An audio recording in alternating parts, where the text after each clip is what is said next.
Today on Doomed! Where do we go from here? The left after Bernie Sanders. On today's episode of Doomed with Matt Binder, I guess you can say worlds collide as Jamie Peck of the Antifada and of course the Majority Report joins the show to break down what's next for the left and I guess what we should do this year. I know there's been some spirited conversation between Jamie and Sam Cedar on the Majority Report lately. Something tells me though that me and Jamie will probably be on the same page here, but maybe I'll play devil's advocate. We'll see. But without any further, well, first let me plug the Patreon, patreon.com/MattBinder. Support the show, keep the show going, keep the show growing.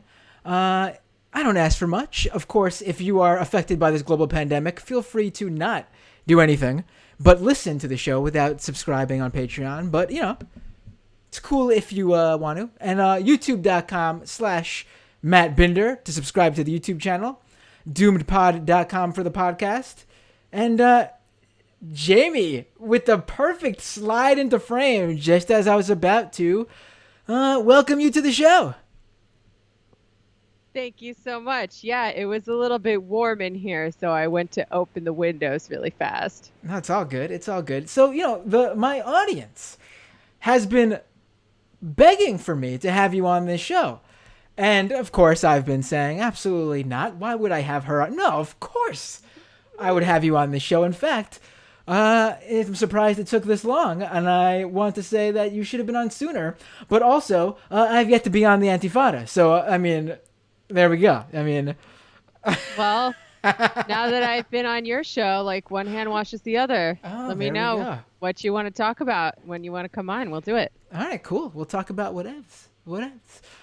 So, you know, one thing I saw people saying, actually, in the chat here was that, you know, I'm glad that Matt and Jamie are going to talk because they have great repertoire and Matt doesn't interrupt Jamie and they have great back and forth, which is a little bit crazy to me because, honestly, one of the reasons that sparked me to reach out to you is because every time I've been on the Majority Report, sans one time, that you've been on, I feel like we've actually had very little interaction.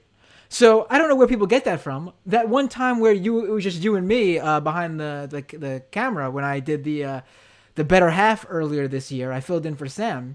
I was like very sick. So so I don't even know if we were that good to, you know, back and forth, but I'm assuming we were. So I'll take it. So I'm assuming that we'll have another great back and forth today. Oh, for sure. I'm not sick, but I am a little sleepy right now because I just woke up from a nap. But you've got enough energy for the both of us, so I'm sure it'll be fine. Well, yeah. I mean, you know what? Like I said, even a half asleep Jamie will be just as on point as you know, anyone else on, I guess, Coke. So. So, you know, let's dive right into this. Let's just jump right in.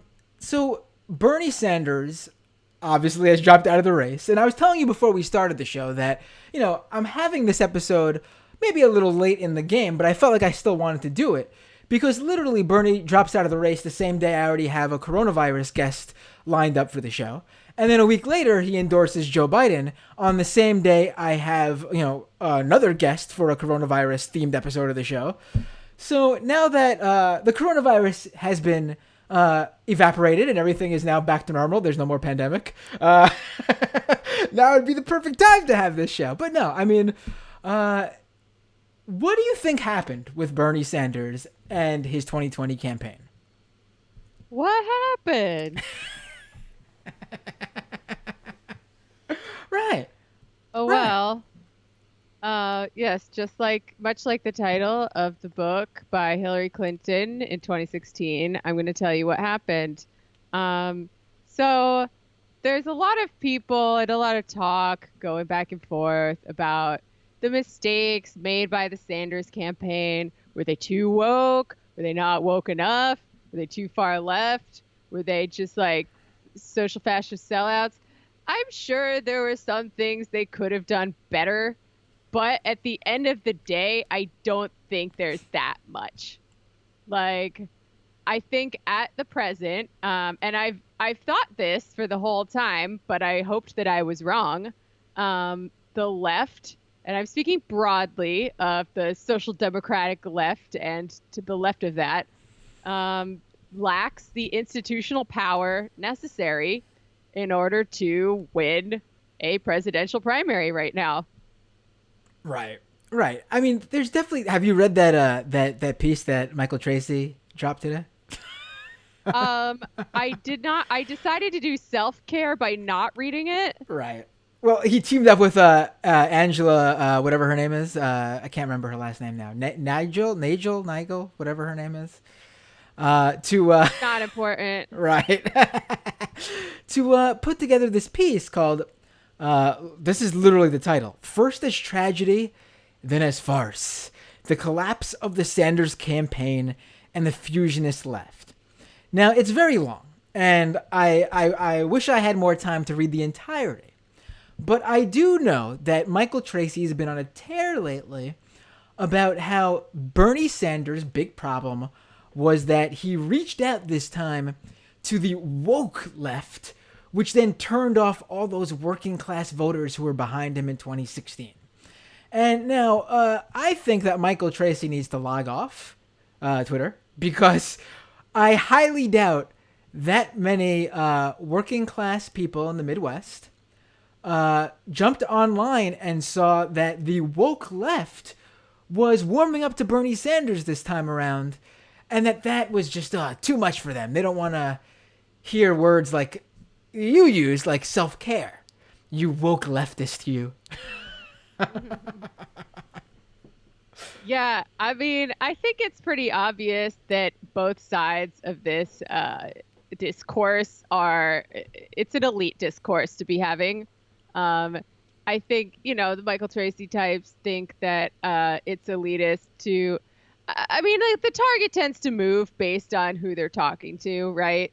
Things that are often caricatured as woke left or fringe or activist demands, when you dig into it, are basically things that take into account fractions of the working class that are not white, cis, hetero men a lot of the time. Like, we've all seen the excesses of this kind of like SJW culture or whatever, but like, abolish ICE is not one of them.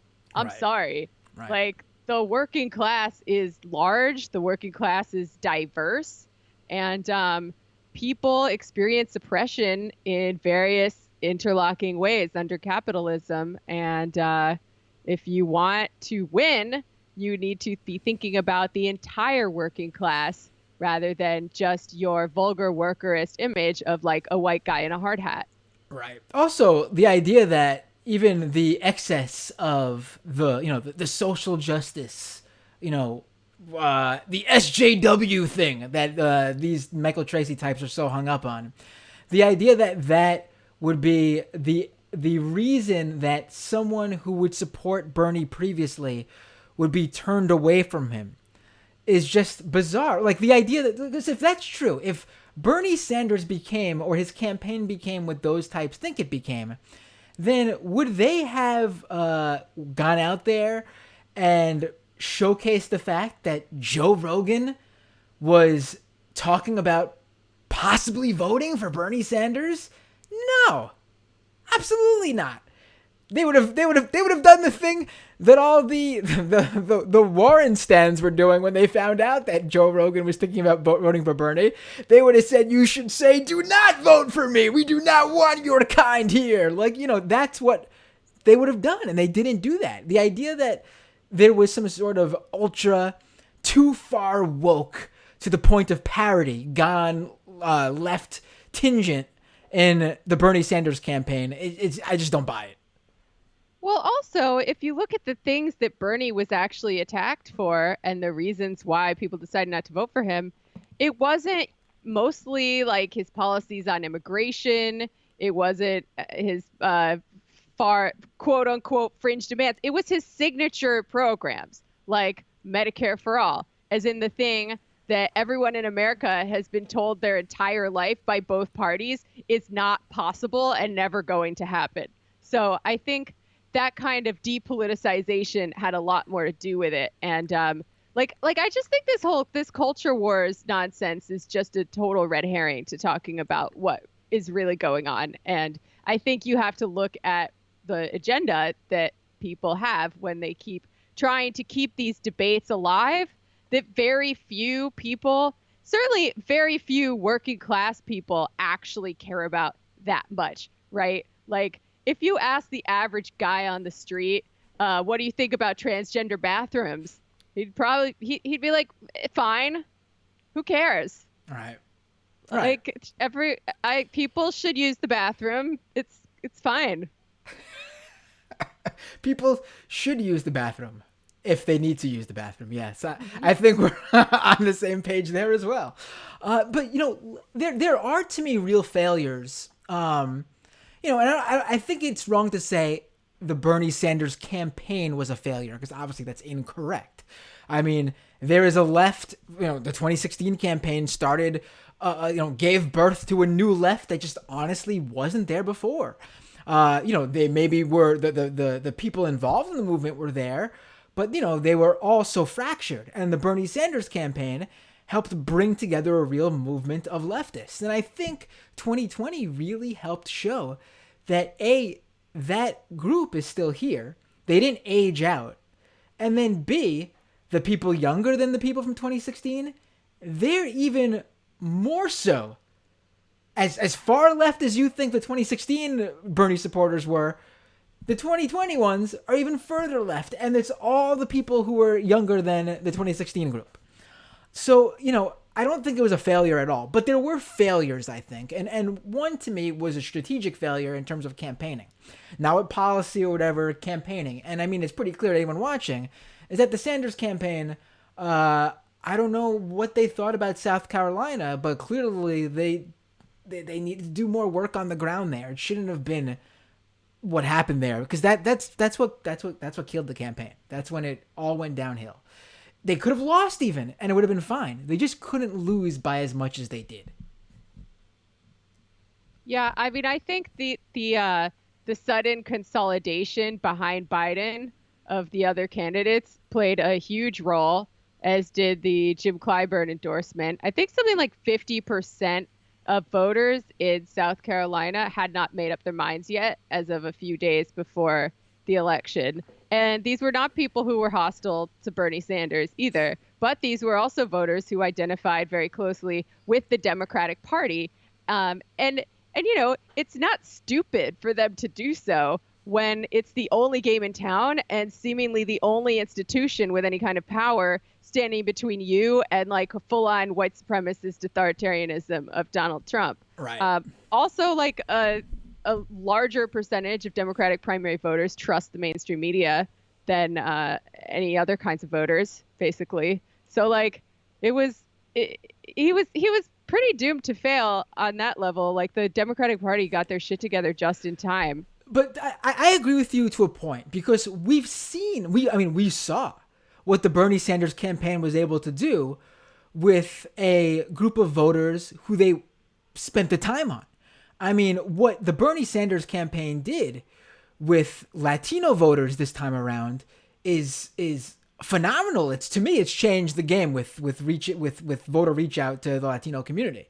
I mean, Chuck Roca, their Latino outreach guy, he would go through. I remember when after a primary where there would be a huge Latino turnout, he would take to Twitter and explain, give a little bit of the behind the scenes of the strategy there. And I mean, these were things that I don't think anyone's really ever done or even attempted to do. So I think, while what you're saying is true, there was an opportunity, I think, for them to find a way in with the African American community in South Carolina and beyond, in the same way they did with the Latino community. I mean, 50-something% of voters who were undecided, if they could have chipped that away by even, 10, 15% to go towards them, could have had a much closer race and then very different results down the road. No, I'm sure that there are things they could have done better to reach out to the African American community in South Carolina and in other southern states. But I also want to, I'm sure you know this, but like the black vote isn't a monolith, right? We're talking about a certain subset of black voters who are older and who live in the South and have a certain set of experiences that might make them more likely to identify closely with the Democratic Party. Bernie won every demographic of young people. He won young black people, he won young white people, he won young Latinos. So it's not as bleak as some people are making it out to be. Right. I think for the future, for sure. But for this race, I guess they needed to calibrate for the electorate that was in 2020 more so than they did. It's easy just to say that. Obviously, clearly there it was a lot pushing against them. It was a uphill climb there. But one thing that you bring up too about that made me think, and I mentioned this on the show before. One thing that really bothers me, and clearly by how you described those voters in South Carolina, this is not you, but it made me think of this cohort of people, and I'm sure some of them are listening to this show. People who see how Bernie did when he got to South Carolina, and they believe he failed because of the low info voter. Now, I'm not a fan of that term because the term means something specific, but to a lot of people who just take those words by their dictionary meaning, it sounds like you're knocking someone. It sounds mean and mean, disparaging. Yeah, I mean, that implies that you think it's sort of inherently good to follow the minutia of American electoral politics in all their stupidity, which, like, lots of people have better things to do, and I get that. Right. I sort of describe it more as, and this is for everyone. A lot of the electorate are sort of bubble voters, where they are actually very highly informed, but within their community or their social bubble. For example, or the mainstream media. Exactly, yes, or whatever media they take in. Like, for example, you and I were probably in mid-February tooting our horns about how Bernie was about to sweep all the states. We were probably in a bubble because of the media and the people that we associated with. You and I probably have mostly friends under the age of 40 who we talk to about the elections. Probably didn't talk to many African Americans in South Carolina over the age of 65. Right. And those same people, they probably talk to a lot of people in their age groups, in their various other demographics. They go to church and talk to the people in their communities who probably have good ties with the local Democratic parties. So that's sort of where people come to, vote for who they vote for. It's not because they are a low info voter. It's because they actually there are such things as low info voters. I'm sure there are people who just wake up one day, go to the voting booth and just mark someone based on their favorite uncle sharing the same first name as them. I'm sure someone has an Uncle Bernie and that made them vote for Bernie Sanders. But, most people who vote in a primary probably go out and vote based on the information they've gathered over course of time in their social circles. Yeah. I mean, we had a good talk with Assad Haider about this on the Antifada. I think he kind of debunks in some of the things he's written this idea that there's just any such thing as Marxist electoral theory, whereby, people can be convinced to vote in their own rational self-interest and improve their material conditions, right? That's the idea that's being floated by like the Jacobin types and to some degree like Nagel and Tracy, although I would not ever put them in the same basket, right? That's actually a capitalist idea. A Marxist analysis sees that things are a lot more complicated than that in terms of how people make decisions. And even the idea of there being some kind of objective interests that people will act in defense of is like that is also subjective. Like people don't vote against their interests. They vote for what they've figured out that their interests are within the framework in which they exist. And like, I mean, I've probably been guilty of it myself on multiple occasions because I'm like, clearly social democracy is in the best interest of the working class, but it's not that simple. And the idea that objective interests exist is like kind of sus. Right. Right. In my opinion. Right. Like people think that I'm being arrogant a lot of the time when I talk about the influence of ideology and institutions.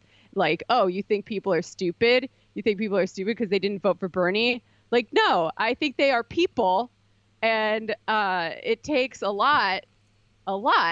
In fact, like some of us could be viewed as kind of crazy for going against these extremely powerful institutions of ideology and of information that exist in this country for the sole purpose of reproducing this system. So like, no, I don't think it makes you stupid. I think it makes you a person.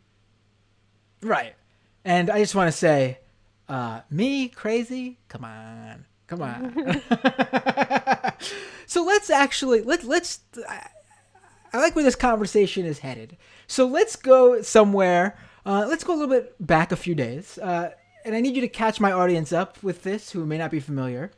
But you and Sam Cedar on the Majority Report. By the way, if for those, this is the first show I've done since being on the show last week. I was on the Majority Report on Friday talking with Sam, so check out that episode if you haven't already. But on Monday, I think it was, you and Sam had a heated conversation about, I mean, I guess for our purposes, I'm going to classify the conversation as what people, in this conversation, I guess more so the left, what they should do, seeing the cards that have been laid out in front of us, what we should do in the 2020 election that's coming up. So what happened there with you and Sam? Oh, God. I mean, I hate to rehash things that happened on the Majority Report, but I don't. I mean, basically, we had a couple people call in who were like, I don't want to vote for Joe Biden, basically. And the last one was a regular caller named Bro Flamingo, who's a black guy in, I believe, Las Vegas. Bro Flamingo from Las Vegas. That sounds right. Anyway, he was like, Sam, I just can't do it this time. I voted for fucking Hillary in 2016. I voted for her racist ass, but like Joe Biden is just as implicated in mass incarceration. I know people who have been incarcerated, who've been directly harmed by the fucking crime bill that he helped push through. And I just don't think I can do it this time. I'm so sick of having to choose the maybe lesser of two evils. And it seems like nothing ever changes. And Sam kind of browbeat the guy that, you know, sorry, you might not like it, but you got to vote for Joe Biden. And I was like, I wasn't like, no one should vote for Joe Biden. I was saying that I can see it from both sides. Also, I just don't think it matters that much who our listeners vote for. I'm sorry. I know that I'll probably make people mad, but I think the greater potential for practical activity on the left lies outside of this presidential election and oftentimes outside of electoral politics in general. We need to be building working class institutions that can maybe challenge the power of these capitalist institutions, tenants unions, labor unions, yada, yada. And I know Sam agrees with me about all that stuff, but when it comes to like this narrow binary choice, I can see it from both sides. Like people have merit on both sides of the thing. Okay, first of all, like as a strategy for like getting some kind of leverage against the Democratic Party, that's not going to fucking work. They don't care if they lose. They've shown that over and over again.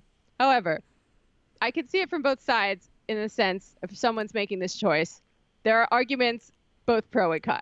If someone comes to me and they're like, I want to vote for Joe Biden for whatever marginal benefit he may have over Trump with like DACA, the Medicaid expansion, maybe some sort of slightly more competent bureaucratic response to something like the coronavirus, I'd be like, great, you should do it. And if someone else came up to me and they were like, I don't think I can vote for Joe Biden because he's been on the wrong side of every important thing in history, mass incarceration, welfare reform. He's been credibly accused of sexual assault, and whatever marginal benefit we might get in the Supreme Court is not worth it. I'd be like, you know what? You also have a point. And it's like there are so many unknowns. There's so many variables that it's impossible to know. Like, yes, I think it's possible to probable that Biden would be better than Trump in some marginal way. However, there are also a lot of counterfactuals that we can't know. For instance, if Biden becomes president, right, and the Democratic Party is the ruling party and the administrators of austerity during this crisis, it's very possible that the Republican Party could finally realign into some kind of like Heron-Voke social democratic, like traditionally fascist party, and we get like Tom Cotton in 2024, if there even is an election in 2024. So it's just one of the many things that I feel like people aren't thinking about. Like, there's too many what ifs. We're not going to know except in retrospect. And even then, like, because we're not going to have a Biden presidency and a Trump second term to compare. Right. Right. I've been very careful when talking about, the upcoming election, which presumably will be between Joe Biden and Donald Trump. Because I think the people now I don't know if Sam does this usually, or if this was just his response to someone who brought it up.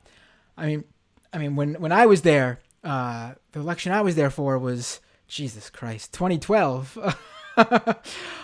when it was Romney and Obama. Sam, I remember, would push pretty hard on the idea that you have to vote for the lesser of both evils, especially if you're in a swing state, and that's that period. And I get that, obviously, and I think that's the obvious choice if you vote strategically.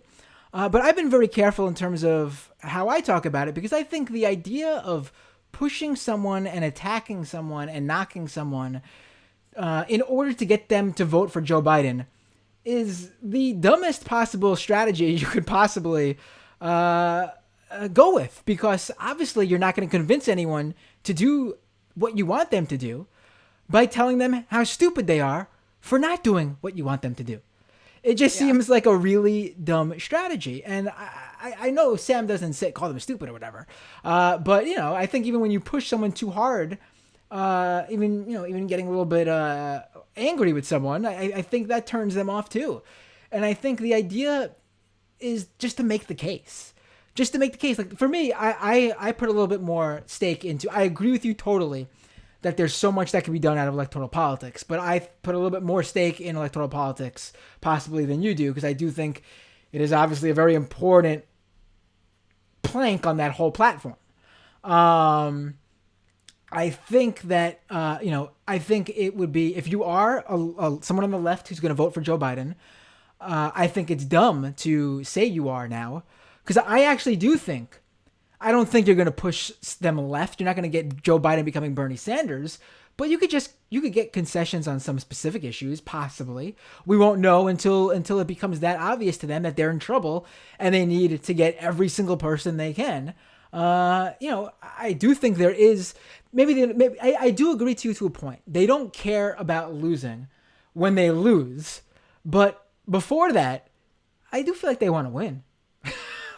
Like when they lose, they don't get too disappointed. It's like, que sera, it happened, But on the road to the election, though, I do think they care about winning.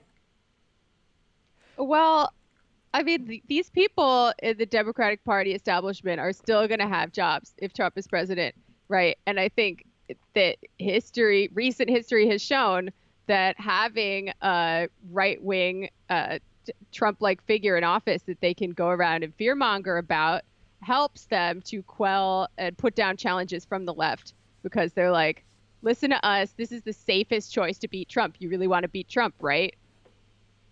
Right. But I mean, that's just what they think they need to.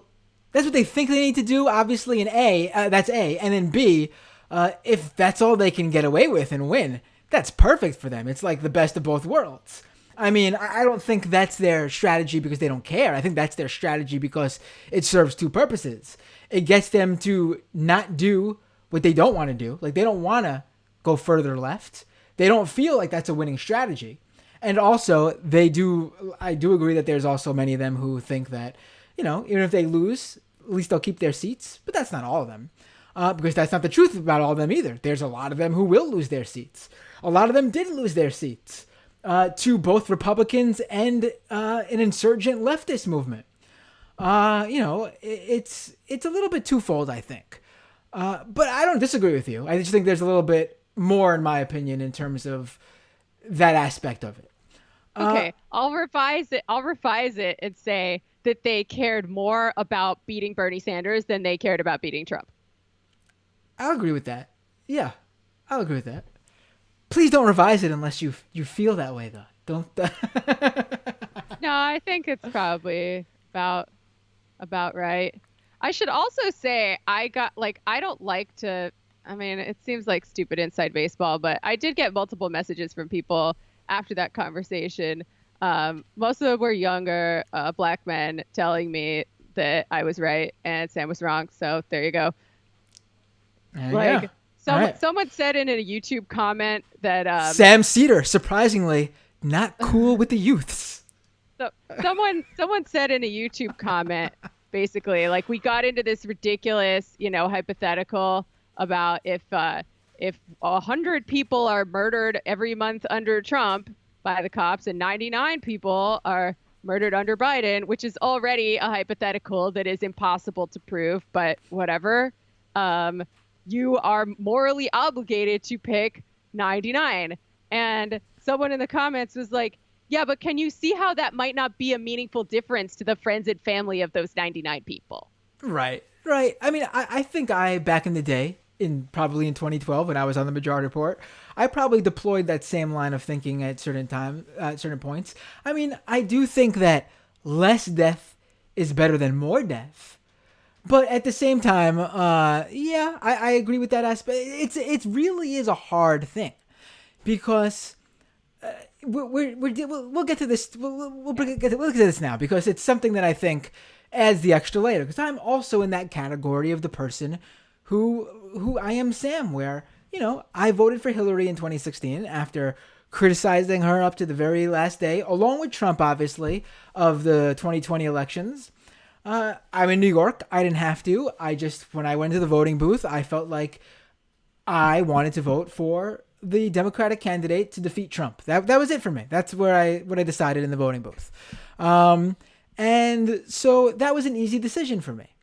Now with Biden, it is a little bit more difficult because I do think he's responsible for, and this is a debate all in and of itself for whole other episode.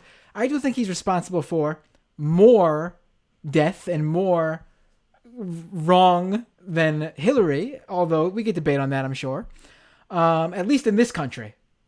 They're both bad, but Hillary's never been accused of sexual assault. So. And yeah, that's what I'm getting at. That's where it becomes difficult for me.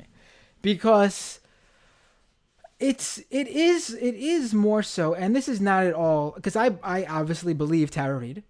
I think she is, and who cares about what I say about her? I don't matter at all. But I personally believe she's very, very credible.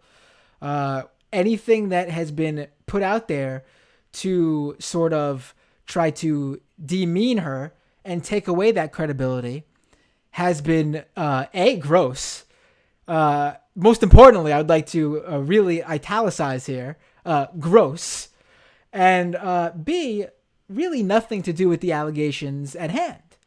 I also think that, and this is where it gets to me, and again, not to take away from her personal story, this is a story about Tara Reade, but in the broader sense, what really disturbs me as a voter on the left is the reaction that has been, I don't know, empowered maybe, that Democrats feel empowered to now go forth with, where all of a sudden they are questioning whether believe women should actually mean believe all women. That they're literally rolling out the right-wing tropes and talking points. I mean, I don't even have to specifically say that they used against Christine Blasey Ford, who had allegations against Supreme Court Justice Brett Kavanaugh, because they've really, I mean, that's the most recent example of it, but they've been rolling out this rape apologetic language for geez, I feel like it's been decades, as long as I've been paying attention to politics. So for me as a voter, it is extremely worrisome to see such a wide range of people who call themselves Democrats, who formerly would be attacking this sort of discourse, taking part in it, and not just taking part in it, literally driving it. Yeah, I mean, it's disgusting, obviously. I actually don't really like the framework of believe all women automatically, right? Like, it is possible and necessary to vet these kinds of claims. That said, that has been done with Tara Reade, and she has been found to be credible. And if you don't think that she's credible, you probably pay too much attention to what the mainstream media has to say, because they've done a really effective job at gaslighting this person and making her seem like it's like the nuts and sluts strategy going back to the Clinton era. Like what's her name? Lida Gold at Current Affairs has a really good breakdown of all the disingenuous things and the fallacies that the media has employed to try to discredit Tara Reade. Like, the New York Times talked to interns who she was in charge of, and then they remember her being removed, and they weren't told why. So, like, that right there is kind of a smoking gun as far as I'm concerned about the retaliation against her. And the Biden campaign, they didn't even pretend to come up with an alternate reason for why she was demoted after she made her sexual harassment complaint. Well, Joe Biden went out there recently and said, if you believe Tara Reade, then don't vote for me. I wouldn't vote for me. I mean, it's listen, you could take it sort of, I heard that and my first reaction was, well, that's a sort of refreshing response in a way. But at the same time, I then, like, I dwelled on it a bit longer, and I was thinking, you know, if you were really that adamant that this is not true, it doesn't sound like that'd be something you'd say, no matter how different it sounded. You know what I mean? Like, it's a bizarre thing to say. Well, yeah, I mean, he didn't need to say that, but I think he was just doubling down on his unequivocal denial. I mean, it's also possible the man doesn't really want to be president. He's basically being, like, frog marched through this thing. He's a fucking stuffed suit. That's the other thing that kills me about this. If the Democratic establishment, or however you want to call it, if they put pressure on him to drop out, he absolutely would. But they're not going to do that. They have gone all in with someone who they already knew to be an extremely problem-plagued candidate. So why would this be any different, right? Like, some people maybe care about sexual assault. Some people maybe don't. But as a society, we don't. And I think this feeds into what I was talking about with depoliticization, right? Like, women in both parties, they're like, well, you know, I don't like it, but that's just how men in power are. That's just how men in power behave. I'm going to line up and vote for my party's candidate, whether it's Trump or Biden or whatever fucking ghoul we're talking about. Also, I want to bring up a poll just to show you, like, it's really hard for me not to blame voters. I know I just said that I don't, but, like, they did a poll, right, on whether or not being attempted rape in high school should disqualify Kavanaugh from serving on the Supreme Court. And then another poll about whether or not an instance of sexual assault when someone was a senator should disqualify them from being president. And the registered Democrats in the first poll were like 70%, and the second poll were like 30%. And this was mediated by party, way more than either Republicans or independents. listen, there's just a higher standard out there for students than there is for senators. I mean, come on, Jamie. We all know that. But I think the idea though, and I know you mentioned it, and I think it's sort of implicit though. Like when people say believe women, I mean, to me, it's the same. It's just like a short, condensed catchphrase, in the most basic sense, sort of like how Black Lives Matter is. I mean, obviously, Black Lives Matter, when that first became part of the national conversation, Republicans rolled out their whole, but all lives matter. Well, of course they all matter, but we're specifically talking about Black lives right now because clearly there are people who don't believe they matter, and B, Black Lives Matter, those three words they don't take out anything else. It's not Black Lives Matter and these lives don't. It's just Black Lives Matter, period. It's just a statement. So, believe women to me is the same thing. So to see, Democrats come out and say, all of a sudden go, maybe it shouldn't believe. Well, yeah, it's always been, I mean, the people who've outed, Harvey Weinstein, Matt Lauer, and all these other sexual predators over the past couple of years, they didn't just wake up one morning and say, I'm believing their accusers. No, they did the work and they put out reports, and then people read those reports and they made the decision to shun some of these people from, not enough of them, obviously, not by far not enough of them, but some of them, like Harvey Weinstein, got shunned from public life. And even fewer of them, but again, Harvey Weinstein got sent to prison.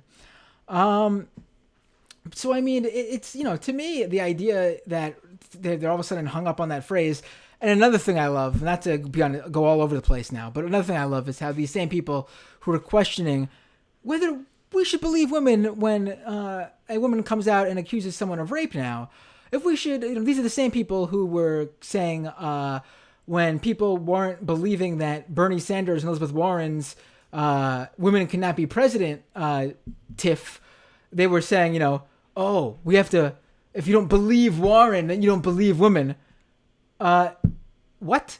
I mean, it was, I've hated this sort of weaponizing bad faith, these sort of terms, but that was to me the most in your face one, where they're taking something that was meant to strictly define sexual assault, rape, harassment, to turn that into what really was a personal beef between two people who were friends in a private conversation talking campaign strategy. I mean, it's just bizarre to me.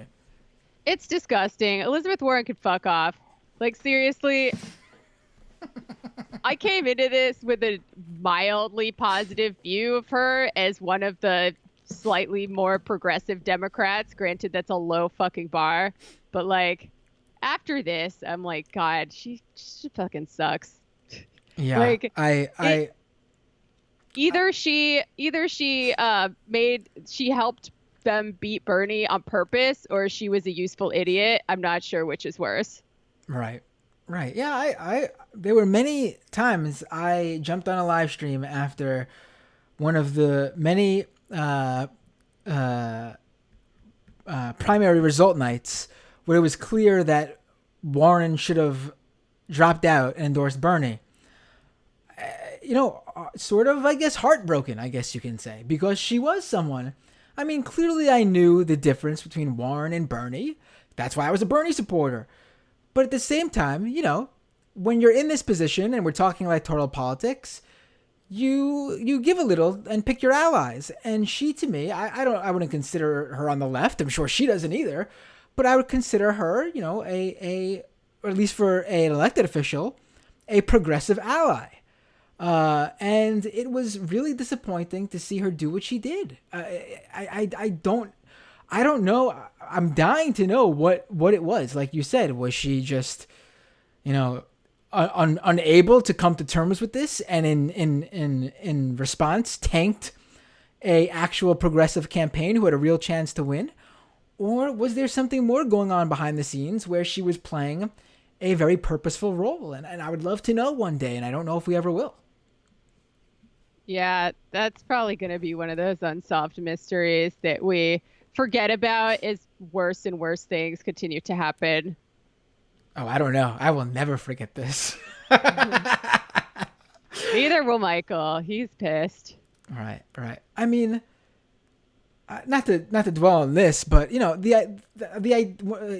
talking about Warren, the thing that really bothers me is all the people who show like, oh, but these people were never going to vote for Bernie.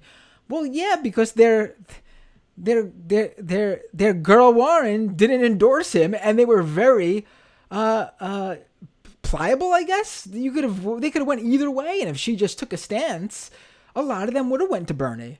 Also, if it happened a lot earlier, where they were felt more forced into a position, along with an endorsement, I think it would have gone a long way. Also, that whole a woman couldn't become president thing really didn't do anyone any favors. Unbelievable. Yeah, no, it was gross. The whole thing was gross. I mean, we know that the Democrats do not care about feminism in any kind of real way. They only care about it when it suits their political goals, but it's just like more in your face now than ever before, which is like it's super fun for me as a socialist feminist, seeing more and more people realize the Democrats are trash. All right. So, Jamie, to wrap things up, I guess, here on this wonderful night, what do you think is next for the left? Where do you think we go from here? That's my radio voice, by the way. Very nice. It's a big question. It's $1 million question, or perhaps a $0 question if we want to take it all the way and abolish money and the value form. I think, okay, I'm deeply agnostic about basically every tactic that you could possibly think of to get to socialism, or even, dare I say, communism. Right? Like on the Bernie campaign and electoral campaigns in general, I just think there's not any way to know, except in hindsight, what relationship, if any, it has to the project of building socialism and overthrowing capitalism. In the same way, I feel that way about the non-electoral tactics. However, I do think that you get more bang for your buck whenever you are organizing people at points of direct contact with capital, right? Bosses, landlords, the cops. These are very immediate experiences that most working class people have had in their lives versus electoral politics, which is so many layers removed from most people's reality.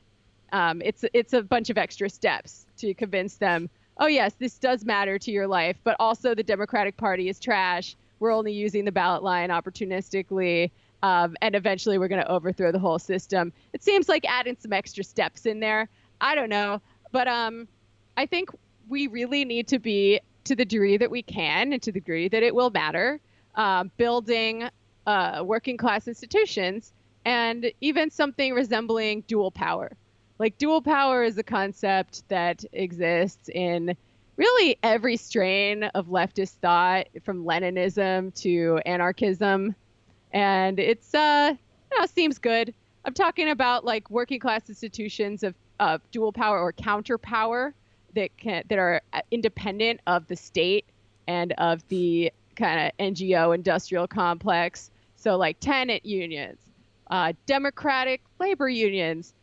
Sometimes they have to fight the pre-existing labor bureaucracy, which is tied to the establishment and tends to be less militant. Worker centers. What else? What institutions? Throw some at me. Alternative media. Duh. Right. Yeah, there we That's go. what we're doing here. We're trying. We're perfect trying our example. best. Yeah, I mean, I totally agree with you that there needs to be more groundwork done, and the idea that we're just going to jump in. I mean, the fact that Bernie Sanders got as far as he did, basically, just the left didn't dip their toes in the water; they dove in head first. The how far he got by doing that is incredible, because there was no groundwork. There was nothing holding him up. He was literally, him and his campaign were literally on their own, pretty much, facing the world, really. And so it is really impressive, and it shows how powerful those policies are, and what, building your campaign and your entire career, like he did, on these policies, it goes a long way. But unfortunately, it seems like it doesn't go far enough.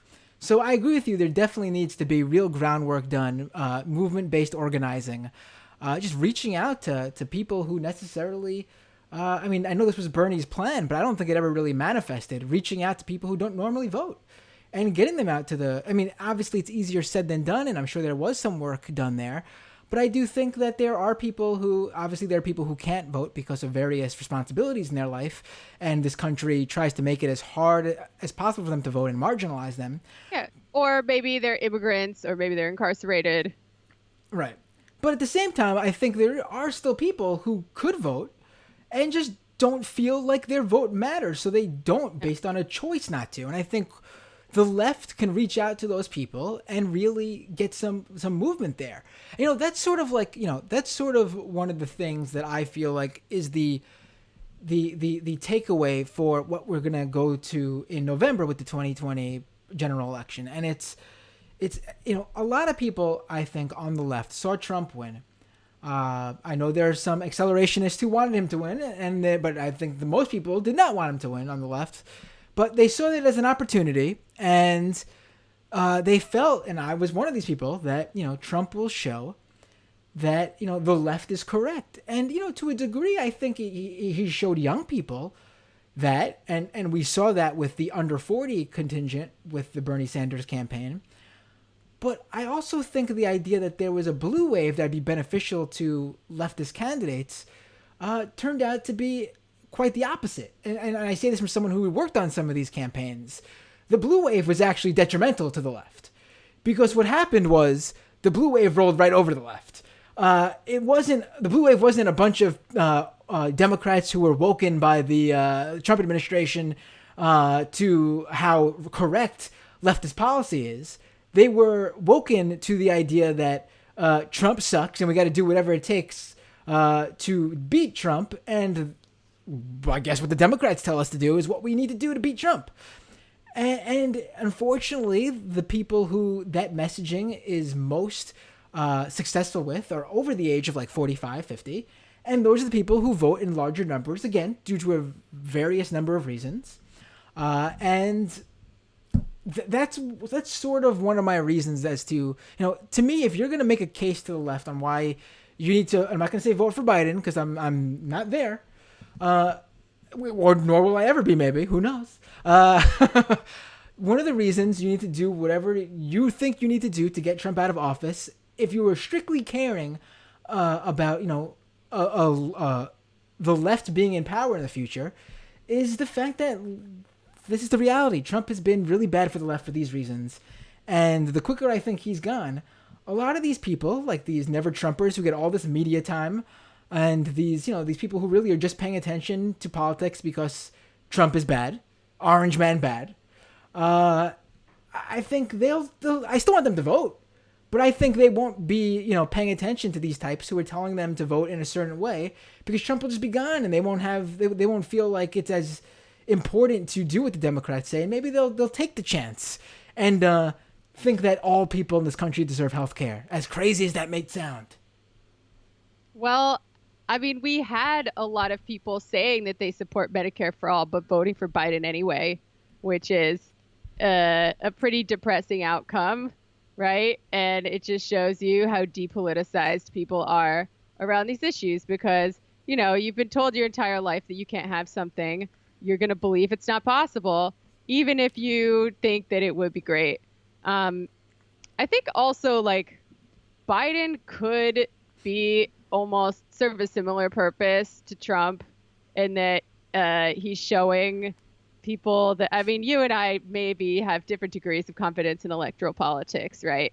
But I think the thing that is missing here that has been present in the past in a greater degree is there's no real effort being made to recuperate this left populist energy, right? I mean, these unity committees, it's all fucking window dressing. People can see that. There's all of the safety valves for class conflict. They've been removed. Like, both parties, they're like, no, you could fuck off. You get nothing. And the question is, are people in this country cucked enough to accept it? Or are they eventually going to rise up and push back? Like, we do not have a mass working class movement in this country right now. And this is why the Sanders campaign, they tried to reverse engineer it from an electoral campaign. Usually it's the other way around, but they didn't have a choice. And, you know, it was worth a shot. It probably wasn't going to work, and it probably didn't work. I say probably because I think we don't really know yet what the long-term impacts will be. We'll see. All right. But where was I going with this? I don't know. Full communism. We need a social revolution. Like, I'm serious. I'm serious about it, and I try to say it over and over again until I stop sounding crazy to people. Right. That's my project. Right. Right. You know, that's what Bernie did with a lot of things that are not popular. So it's a good strategy, Jamie. Well, thank you. It's a good strategy. I'm gonna keep doing it.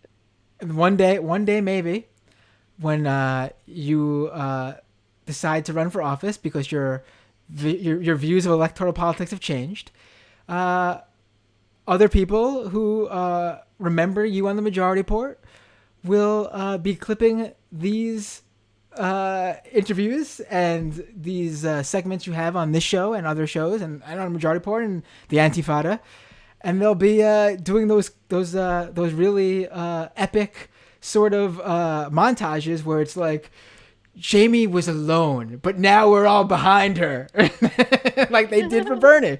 You know what I'm talking about? Oh, stop it. Don't tease me like that. No, I will run for office after the Rev. I think I would do a really good job as some like low-level bureaucrat in the Brooklyn Soviet. Right. Well, the problem with the revolution then is that you're viewing that they're still elected officials after. I think maybe we should. Yeah, I mean, it's not up to me to write out receipts for the cook shops of the future.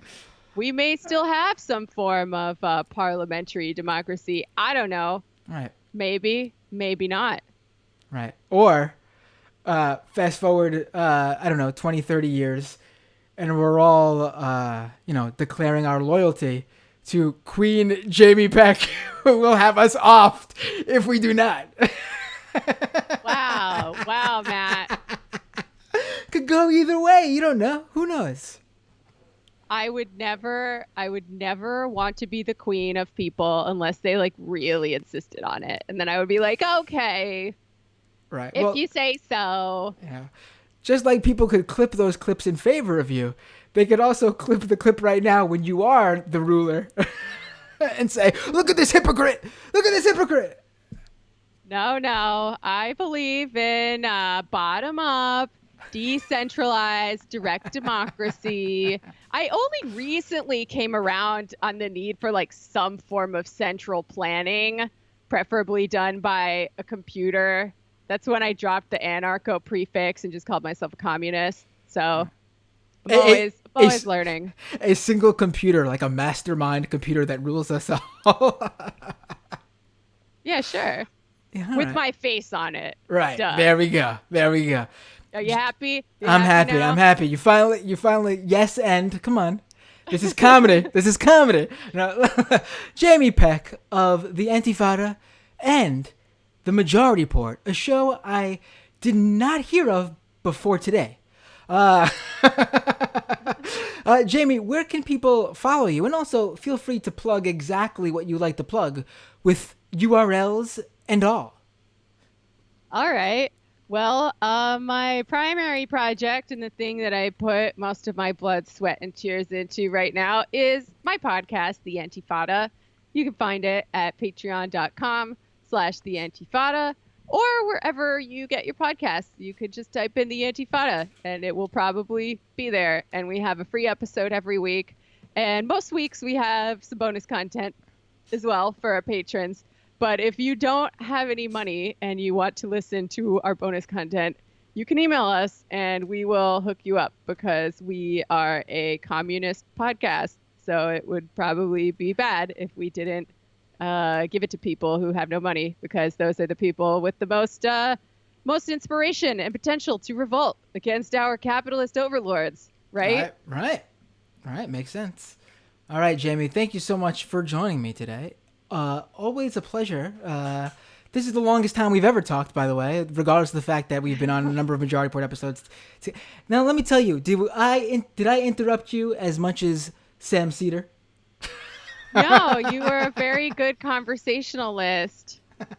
I would say Sam should watch it, but maybe he shouldn't because I feel like I talked some smack on him, but maybe I didn't. I'm just an honest person. I don't know. Someone asks me a question, I answer it. All right, well, that's how it should be, yeah. All right, Jamie, thank you so much. Looking forward to having you on again, and let me know when you'd like to have me on the Antifada. Obviously, no Hell pressure, yeah. no pressure. Oh yeah, thanks for having me. This was super fun. Even though I'm tired, I hope I made some sense. No, it was good. It was good. Don't worry about it. No one could tell that. Well, if you're watching the live stream, you can see Jamie. But if you're listening to the podcast, no one can tell that Jamie right now is in bed and half asleep, with those blinder things on, so she can not see anything. All right. Good night. Good night. Bloop bloop. All right, ladies and gentlemen, let's go to the second half of the show. But first, we are so close to hitting the Patreon goal again. We have inched forward, literally like stuck in this weird area for months and months and months. And then all of a sudden the primary season came. I mean, really a year we were stuck in this like weird, range. Never really losing any, but never really growing too many. But then all of a sudden the primaries happened, got closer, and then the coronavirus happened, and we lost a bunch. But now we are back, just a handful away from hitting that first goal.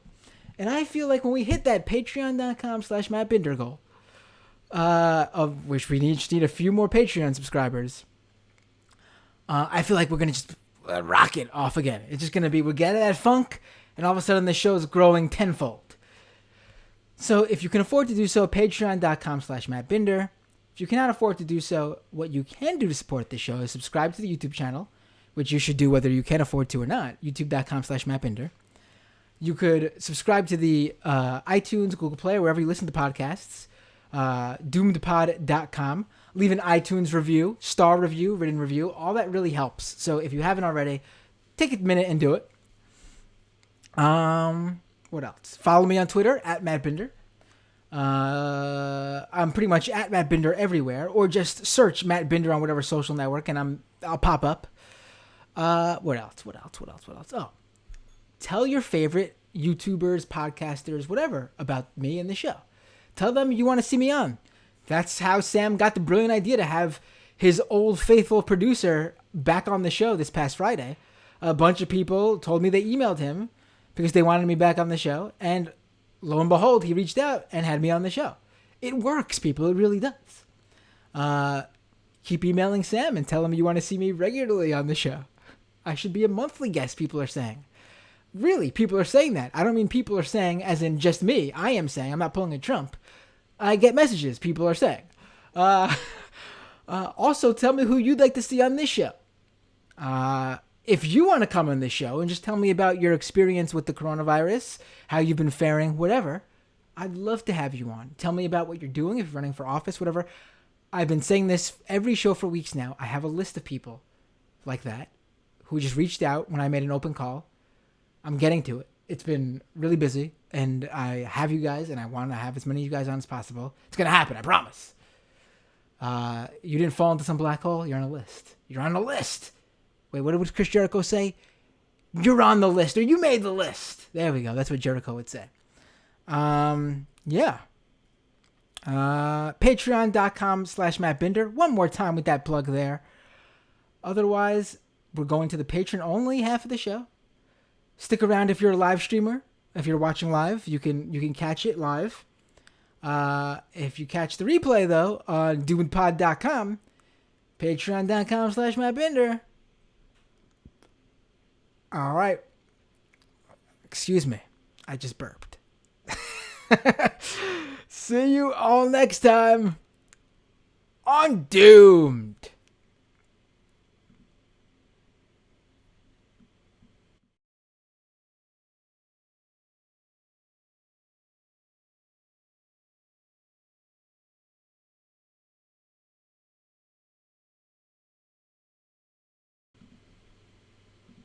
We're back. Welcome to the second half of the show, where everything is, geez, if you're gonna come up with a catchphrase to just drop out of nowhere, probably should have put a little thought into it before just winging it. But it's the second half of the show. Welcome. Oh, crap. I forgot to mention the patrons. Alright, I'll fit this in there. I'll do some editing later, but I'll fit it in. My wonderful patrons, by the way. I'm going to drop you right now. Abigail T, Adam Q, Alan B, Amanda H, Andrew C, Andrew H, Angela, Ari R, Baka, Ben, Benji, Bobby M, Brosnan, Champagne Kami, Chris F, Christine H, Cindy G, Colin R, Connor R, Cracker Barrel, CT, Cynthia J, D, Dan K, Dank Uger, Dave K, David Z, Daya, Doug H, Douglas V, Dragon Slayer, Eugene B, Froz K, Free Hat, FTW, Graham C, Greywind, Greg D, Grim, Hitesh, Igor, Jack, Jacob W, Jameson Test, Janelle A, Jasmine H, Jeremy M, JLS, John B, John S, Jonathan B, Joseph H, Joseph R, Joyce M, Justin S, Katie S, Kaushal, Lisa D, Mariah, Mark S, Max W, me, Mitch, Michael B, Michael J, Michael M, Mr. Dinks, NS, Nicole A, Nam Dinette, Null Style, Odeth, Paul M, Penelope D, Custer, Rad Dad, Remy, Ryan, Scott R, Seth K, Sean H, Sheena A, Silicone Baby, Stephen R, Stephen S, Steve A, TM, Tammy G, Taylor M, Terrence R, Hypervisor, This Is Not Pizza, Tina M, Tom M, Why That Tie Guy, Wootopian, and as always, last but not least, Zoe. I'll edit that into the first half. And now, welcome, patrons. So, let's go to the comments first off. Because I noticed there was a lot of talk in the chat, and there's just a lot to get to with Jamie. So I did mention some of the comments I saw, but you know I'll get to what I can here too. So yeah.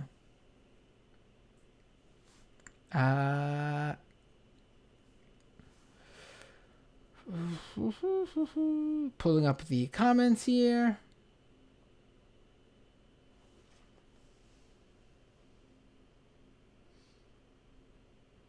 Ryan says, having Jamie on is a surefire way to get me to cheat on Street Fight. What do you mean? Is Jamie usually on that show? Champagne Kami says, Jamie Peck is the best, but obviously you mean second best. It's me. Yeah. Huh. A-Dub Forever says the future of the left equals Pete Buttigieg. Yeah. Uh-huh. Uh-huh. Ha ha ha ha ha. A-Dub also says leftism is confined to small, concentrated cities on the coasts. Leftists don't live in red states, which is why Bernie got annihilated on Super Tuesday in 16 and 20. Well, that's not true. I mean, obviously, the left is larger in those states because they attract younger demographics to move there. And younger demographics are more open to those policies. But those younger demographics come from those states you're talking about, those red states. So yes, they don't live in red states anymore, but they grew up there. And do you not think that growing up there affected their ascension to becoming leftists? I think you're trying to shit on the left where there is no basis for it. I mean, yeah, older people who are not, as we know, even on the coasts and in major cities, aren't exactly Bernie's demographic. They also stay in there. Red states. I mean, you just called them red states. So it's not just leftists who are confined to concentrated cities on the coasts. There are Democrats, because if Democrats were broadly in those states you're talking about, well, then they wouldn't be red states now, would they? Didn't think this one through, buddy, did you?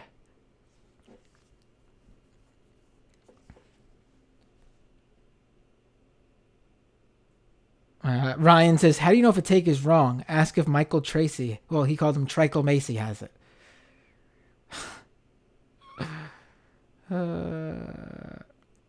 Dude Man says, Tracy is a complete hack. He's a contrarian. He calls himself left, but all he does is make shit up about the left and obsess over random dumb shit like Jimmy Dore. He's a complete contrarian, yeah.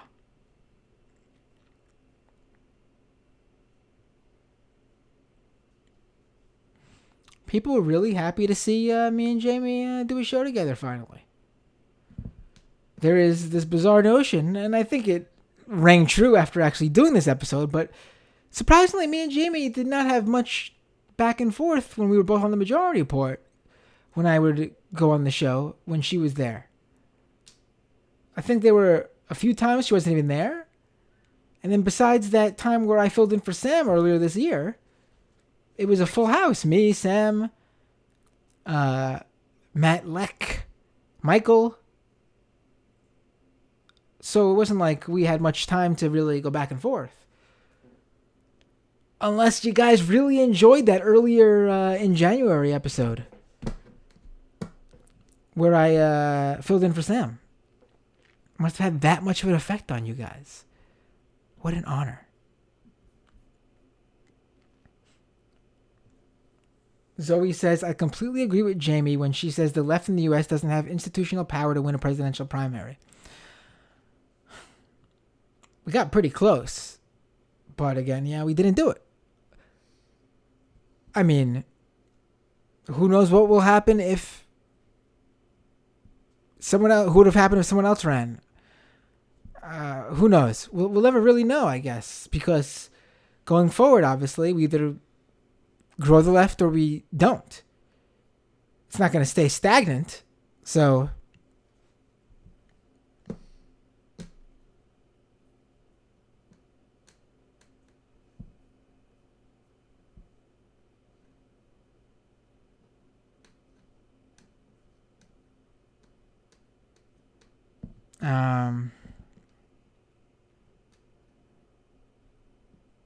Grimm says Bernie needed to overcome the entire society lavishing him with anti-Semitic sentiments. Right. That was part of it too. Listen, there's no doubt about it. The media was out for Bernie's throat. I mean, they were. And people pay attention to the media. Especially older people. They watch a lot of TV, a lot of cable news. This isn't me calling someone low info or dumb or no. It's just that's how demographics consume different demographics consume information. There's been studies that back this up. This is the truth.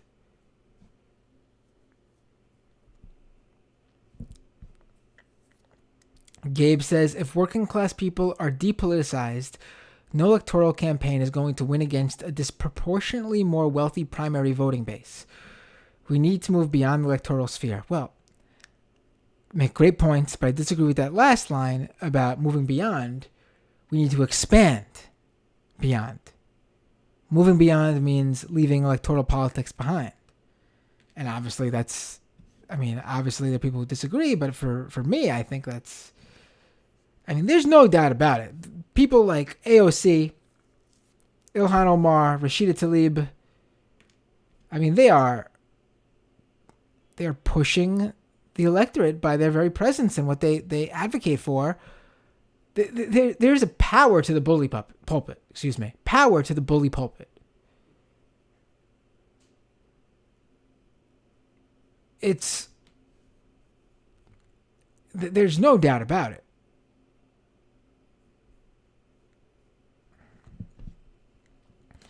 So to have someone on our side pushing policy we all believe in and advocate for on a stage like they do, I don't agree with anyone who says that we need to move beyond electoral politics and how there's nothing there for the left. It's not true.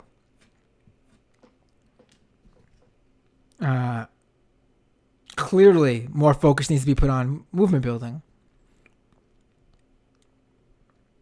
And, a lot of people will say, look at Biden's campaign. They had no movement. There was no organizing, no on the ground. Well, yeah, because Biden was benefiting from the generations of the establishment already having done the work to get to become the establishment, literally. Like, it's in the name. They didn't have to do that work. It was already done for them. So, all things considered, it's I don't want to say they didn't do that bad, but they definitely set the groundwork. The left organizers and the Bernie Sanders campaign, they definitely set the groundwork for the future. No doubt about it. No doubt about it.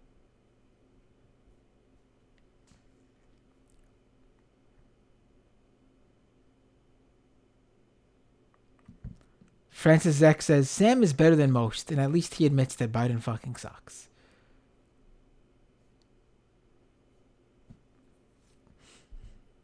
Oxy says, I'm voting for Bernie Sanders no matter who ends up being the Dem nominee. Francis Zek says, I am terrified of how fast the Republicans will go in response.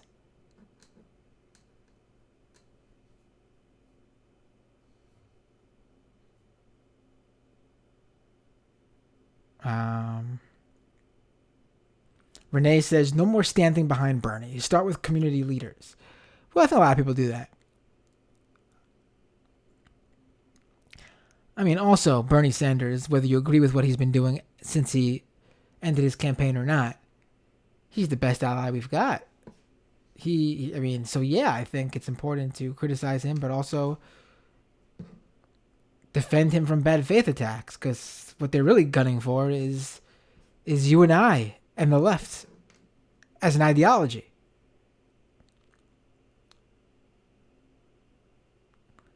They're not going for old man Bernie Sanders because they don't like him. I mean, that's part of it, but that's not why.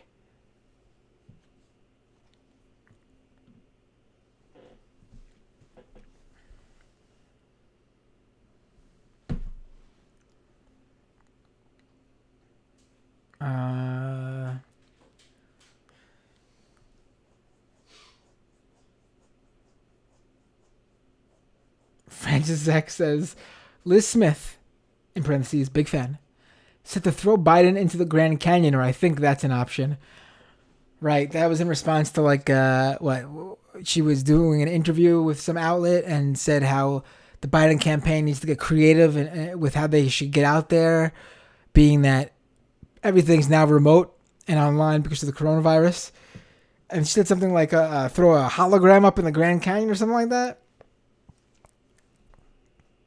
So weird, these people. That's a Silicon Valley joke, by the way, that she's advocating for. I have no idea what she was planning there. She's an odd one, that Liz Smith. Silicon Baby says, Joe Biden is a Republican with a D next to his name. I can't pretend he's remotely good. Salami Mommy says, I do concur. Let's throw Biden into the Grand Canyon. Terry Tater says it's always easier to quit in terms of right. So we can't, right. Scaredy Fish on Periscope says lesser evil voting has led to Trump. Wesley on Periscope says mass incarceration was a neoliberal market solution for poverty that was exacerbated by austerity. Renee says Bernie doesn't have the stamina. Keep him as a senator, but there's more to a revolution than campaign politics. one thing I didn't bring up because I don't think it's important to the broader discussion of what's next, but one thing specific to Bernie is that he was too nice, man. Way too nice. I get playing smart and being careful, but there are points where he was too nice. There are obviously times when you need to be kumbaya, unity, but then there were times where he was being attacked and he was being too nice. He didn't fight fire with fire, and I think it burned him in the end.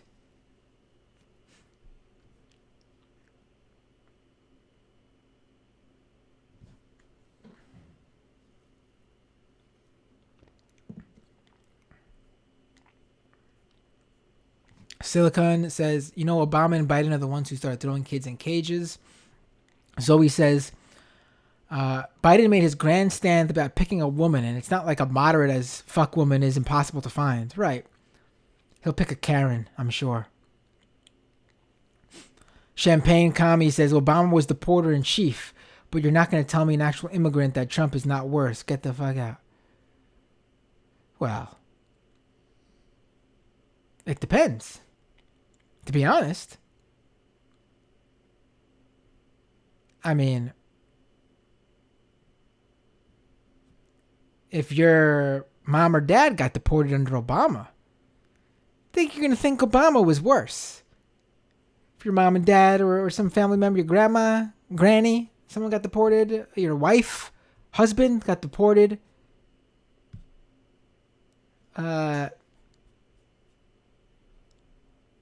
under Trump, then you're probably going to think Trump is worse. I mean, it's really relative to the experience under these people. I mean, they're not a monolith.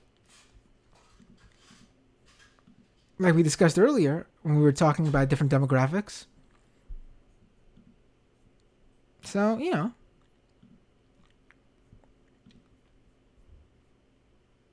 it's debatable who is worse when it comes to that issue. I mean, if you want to talk about the rhetoric in this country, then obviously under Trump it's worse. You can see what he's fomented with what he says and does. But there's also a certain danger to someone with a convincing smile and talks well and gives a great speech. And then does these things without, shouting it from the rooftop like Trump does. Listen, if you're asking straight up if Obama's worse than Trump, then no. But if you're talking about specific issues to specific people, yeah, there will be immigrants who probably think Obama was worse because of what specifically happened to them. And there were a lot of people who got deported under Obama. I don't know the numbers in terms of relative to Trump, but for a long time, I should say the current numbers, but for a long time, at least up until a year ago, for sure, that's when I last looked, Obama had deported more people than Trump.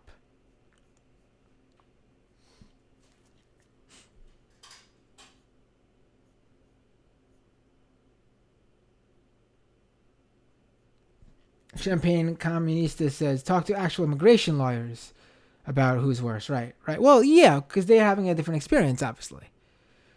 I mean, again, if Obama deported your family, you don't care if his legal process was airtight. But that's not what a immigration lawyer is going to place that bar. Obviously, Trump is worse for an immigration lawyer because of how he's interpreting what he can do.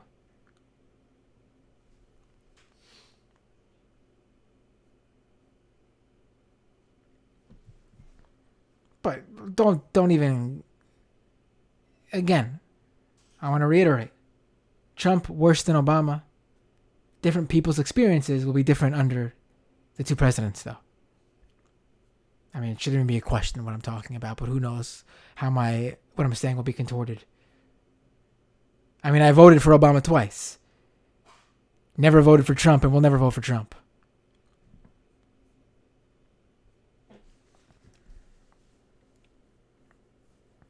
Grimm says Obama hollowed out local Democratic officials. Renee says Hillary was better than Biden. She was, to be honest, I think.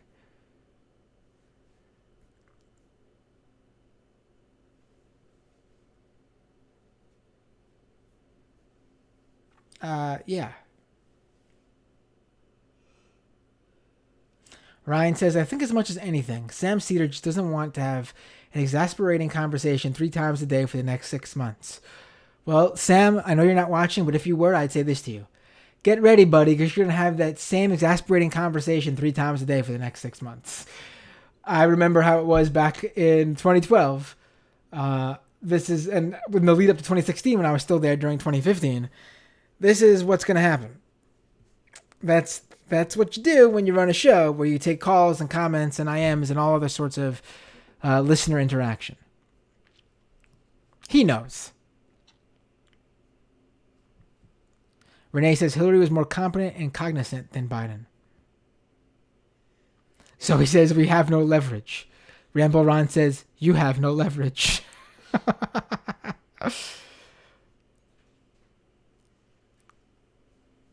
Rambo Ron says the left is all door now, which I hope is sarcasm.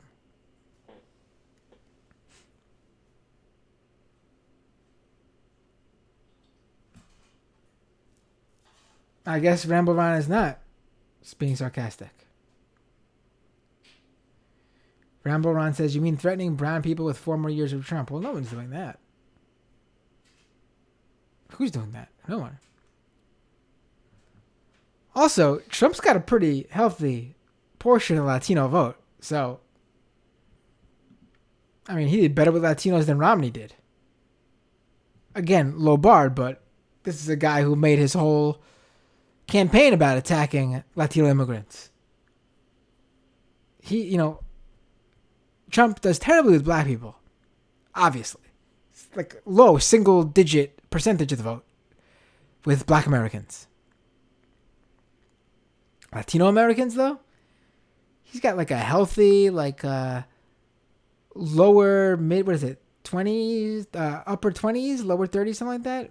I mean, last time I looked, obviously could be different now. I want to say something like 24, 25, 26, 27% maybe.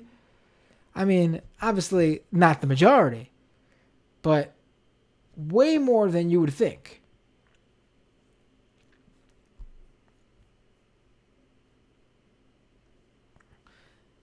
Silicon Baby says they consolidated around the weakest candidate that prioritized beating Bernie over beating Trump. Francis X says, it's not even about if you believe Tara. I do. But the attacks on her, interviewing her abusive ex and former landlords, etc., are so fucking shitty rape apologetics. Yeah, it's gross. Daniel says, we're doomed. I like that. With fashos or neoliberal fascio sub rosa. A-Dub Forever says Tara Reade has changed her story multiple times and told her friend to lie. That's not true. She's not changed her story multiple times. She's added additional details to the story, which is different than changing a story. I can tell you 50% of a story and it's all true. And then I could come out and tell you 60% of that same story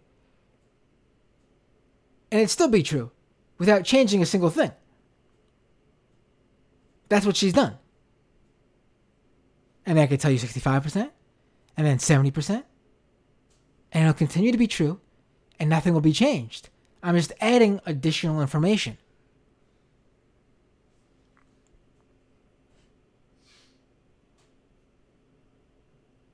A-Dub says Tara Reade was removed for being a shitty worker. Read the Vox story. Well, then why did the Biden campaign just come out and say that? Seems like the easiest thing in the world to knock down these charges these allegations, to knock down these allegations when he was first asked in the statement his campaign put out and then his Morning Joe appearance. Would have been really easy to say in a more professional tone, obviously. We had a problem with her work. She wasn't working at the standards they didn't say that. See, the idea that you'd say that, this is the easiest thing in the world, that these types do, and I'm not saying the Biden did this, we don't know, but these types usually say that's the excuse. Oh yeah, that woman that I assaulted, the real reason why she lost her job after she, was starting to say she was going to go to the police or tell people about it. The real reason she lost her job was because she was a bad worker. She's incompetent.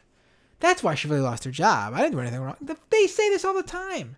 You're just feeding into that. That's gross, buddy. Listen, there are ways to tackle this story without feeding into this gross right-wing rape apologetics. You can simply say, I need more information. I need to see further details. I would like to hear more from this person. It's there's some interesting information that came out here that in terms of, the friend not remembering, it's not crazy that she doesn't remember. But I can see you saying, that in a respectful way to the woman involved. But this is not what I'm seeing right here in the chat with the people who don't believe her. And then most Democrats just attack on this woman, the same right-wing attacks. You think it's different just because you think her story is untrue. Well, guess what? Those right-wingers who did this to Blasey Ford, they also believed that what she was saying was untrue. You're doing the same thing. It's like, come on.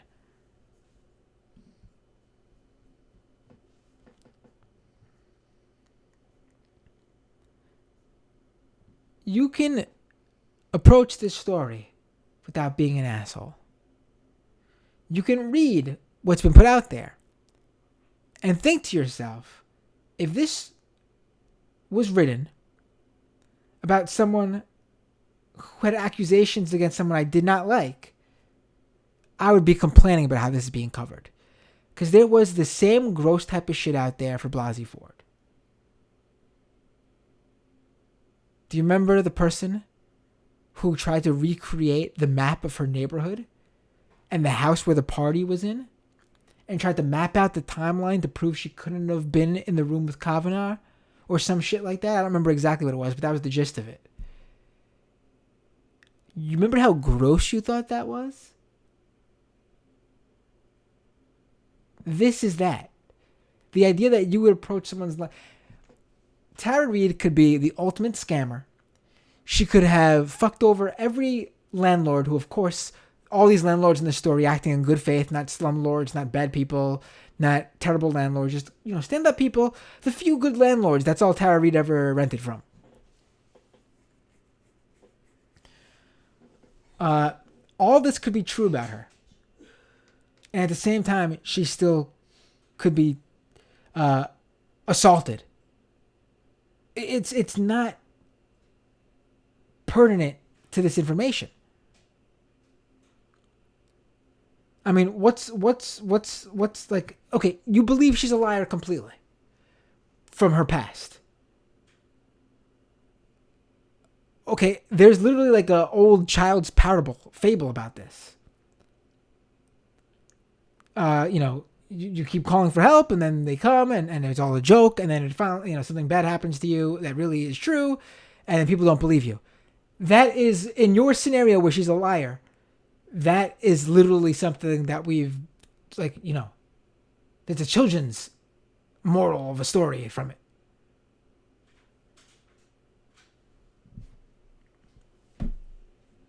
It's like someone could have that history and be telling the truth.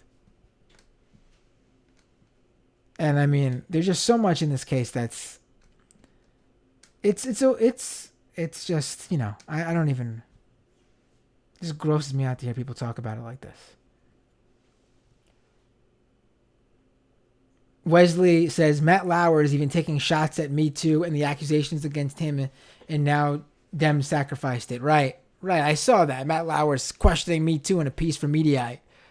Unbelievable.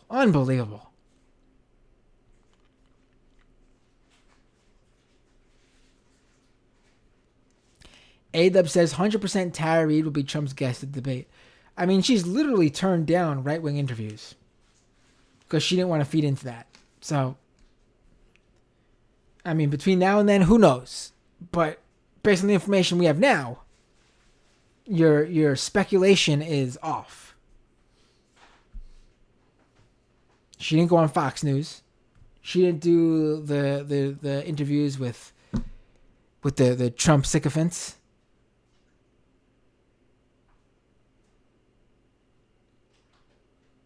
She sat before this comes up. Yeah, she sat down with Megyn Kelly, who I think is a terrible person and is shit.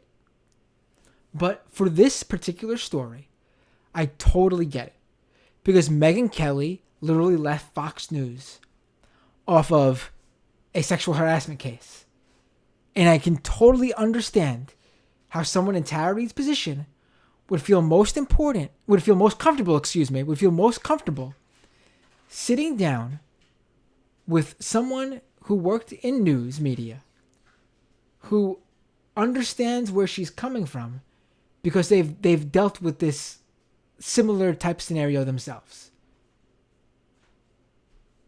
So of course she would feel more comfortable sitting across from a Megyn Kelly and opening up with her than she would sitting across, I don't know, a Chris Wallace or a Don Lemon on CNN, who someone reminded me when someone brought up, when I was criticizing someone who said, why didn't she do it with Don Lemon, a serious broadcaster on CNN? Someone reminded me how when Don Lemon was interviewing someone, I think one of Weinstein's accusers, he asked, oh, why did you just bite his dick off?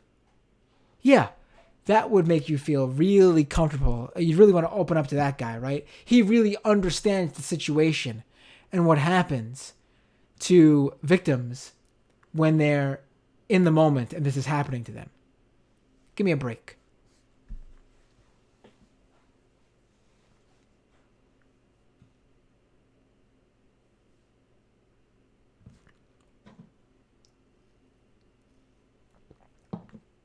Silicon Baby. Step 1. Smear the accused with irrelevant attacks on a character. Right. Again, I believe Tara Reade. But based on what we got, it's hard for me to get behind him. But I get people who this isn't yet the smoking gun for them. I get it. It's a bit hypocritical, being that it sure was a smoking gun for you when it comes to Kavanaugh, when it came to Kavanaugh and other right-wing Republicans. But in a vague sense, I get it. But how you're going about it, there's no getting it from me. You're just, go get help. Really. Dude Man says Bernie wanted to win. He just underestimated Biden too early and didn't tactfully use rhetoric. He definitely was being an idiot when he kept saying Biden could win and all that. That was stupid. Yeah.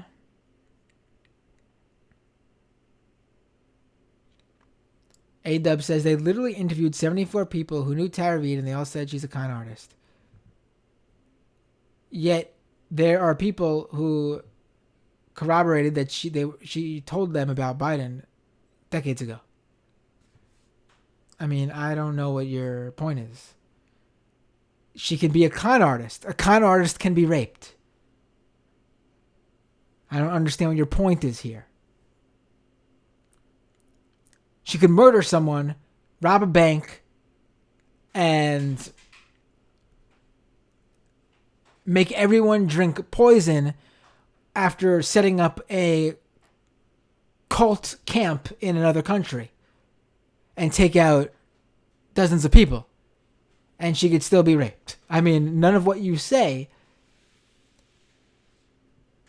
I mean, the only, if you want to, pick this thing apart, you need to find some sort of evidence where she stated this was not true back then, I guess, or I don't even know. I mean, you would have to find some sort of information that shows she wasn't even anywhere in Biden's orbit during this time frame.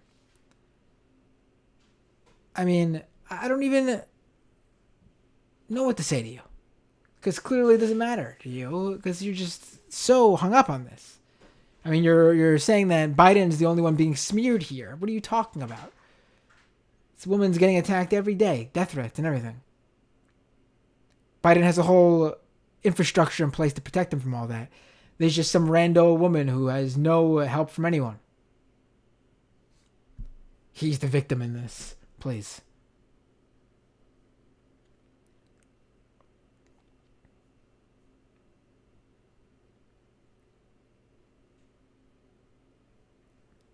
A-Dub says, if you believe Bernie raped the woman in the halls of the Senate, that makes Bernie and AOC a rape apologist by supporting him.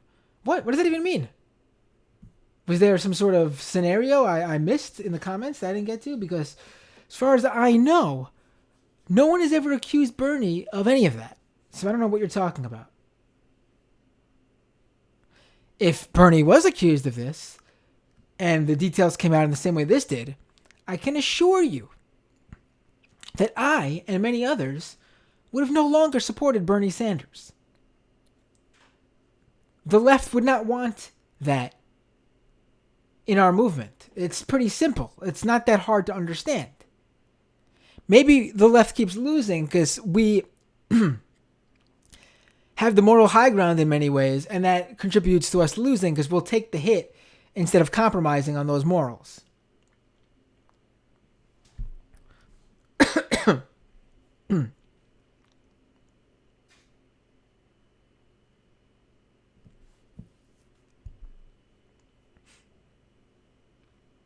FTW says, still waiting for Joyanne Reade to have a body language expert on to analyze Joe Biden's body language. Right.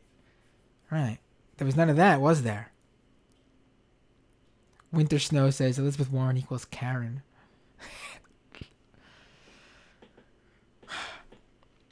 Jeez. I'll never get over it. I didn't even use the snake emojis like some people here in the chat are. I just never did and never will. I just so distraught by that whole situation. Perny Sion says, she sucks, but she's literally better than 96 other senators. Yeah. That's where I'm sort of torn, you know?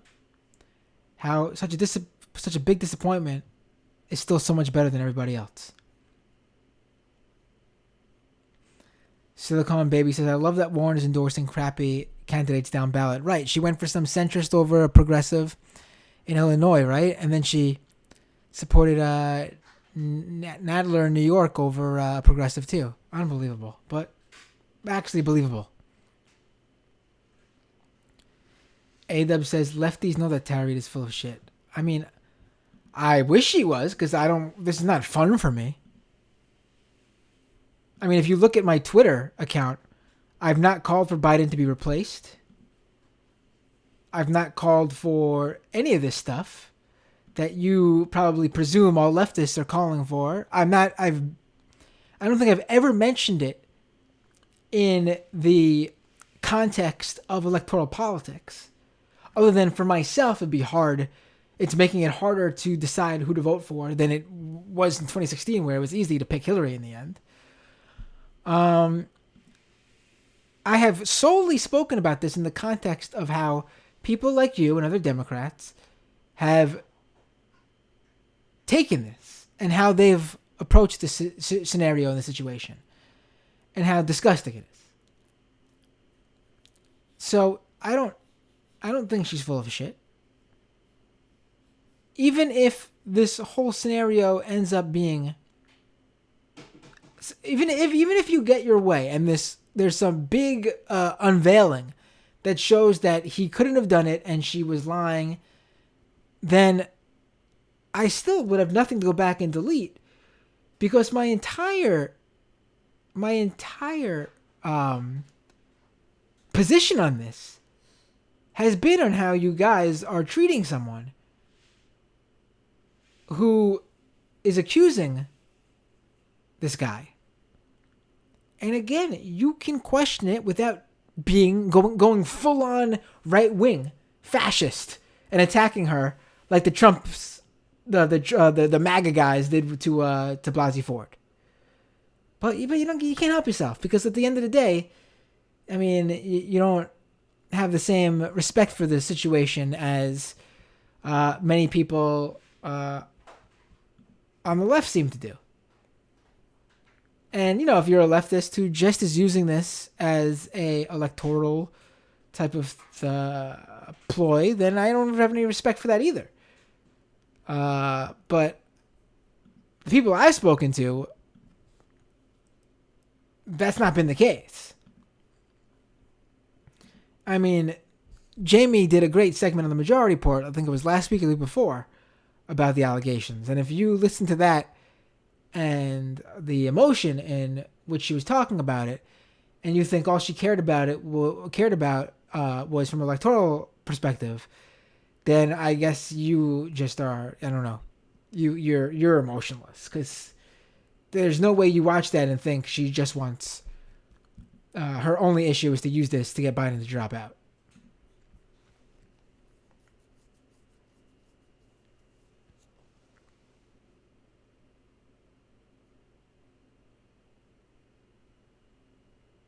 A-Dub continues. Y'all talked about Tara Reade for like 5 minutes. Now let's move on to bashing Warren. What a joke. Every time I've brought up Warren on this show, and you could go back and look at the whole history of this show, every time it's been from a place where I'm distraught, because I truly like Warren. Still, as I criticize her, it pains me to do so, because there's still many aspects to her that I still deep down like. Even as she's endorsing these terrible candidates, I think of the policy, a certain policy that she advocates for. Not all of it, obviously, but certain policy she advocates for. Certain areas that I feel she really did a great job on, especially tech monopolies. And it's truly disappointing to me. So if you take that as just bashing Warren, then you were the same thing I said about how you're viewing my discussion of the Tara Reade allegations. You have an inability to parse the situation, and you need some introspection, really, truthfully. That someone can both criticize someone from a place of disappointment because they truly like them is alien to you is bizarre, because that means that you find nothing wrong with Obama, because you seem like someone who probably is a big fan of Obama based on your views of the left. And if you don't find anything wrong with his presidency and what he did, based on what happened during his presidency, for example, the porter in chief, no matter how much you like him, then I truly question your ability to have these discussions. And if you're telling me that you are able to do that, criticize him on those things, then why can't you then go ahead and give people like me, Jamie, and other leftists who criticize Obama, criticize Warren, and talk about the Reade situation, the same sort of respect?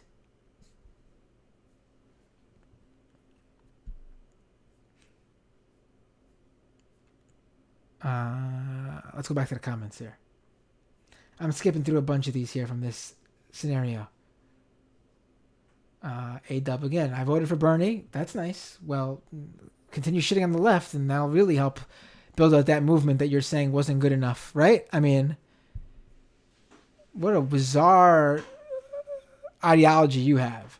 I voted for Bernie. I really like his policies, but I'm a shit on it while saying the idea is we need to grow that movement before they could have any electoral success.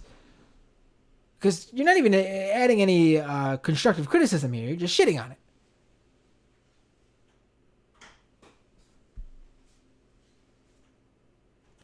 He goes, I voted for Bernie. I'm just not down for the leftist bullshit like accusing people of dementia and rape based on nothing.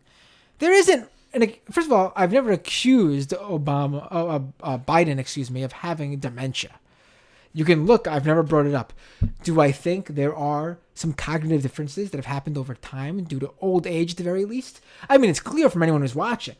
That can happen to anyone in old age, regardless of any situation. I've not been an armchair doctor and diagnosed him. I'm just laying out that clearly old age has not done Biden well. That's that.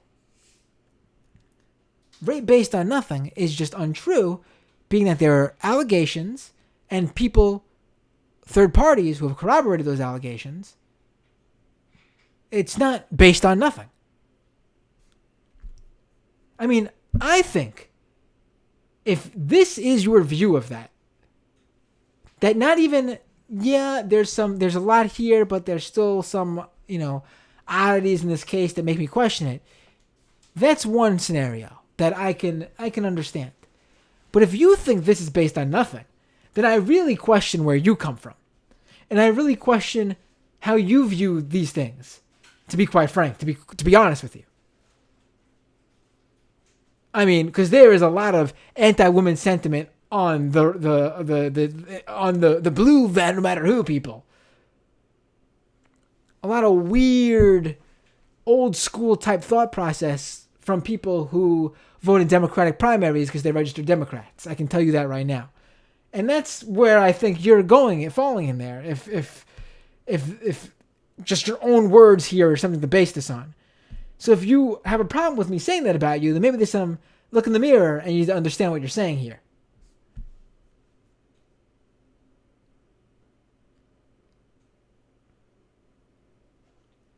Christopher S. on YouTube says Warren overthinks her political moves and ends up fucking her in the end.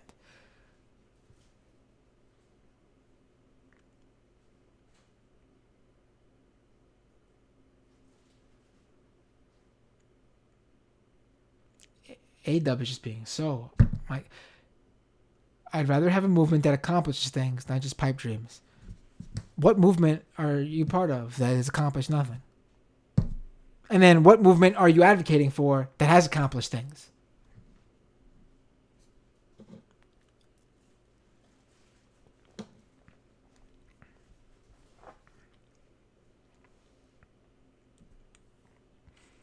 A-Dub, I can't believe I'm still going with this, but there's just so much bullshit. I stand for helping people, not grandstanding on some ideological bullshit and cult of personality around Bernie.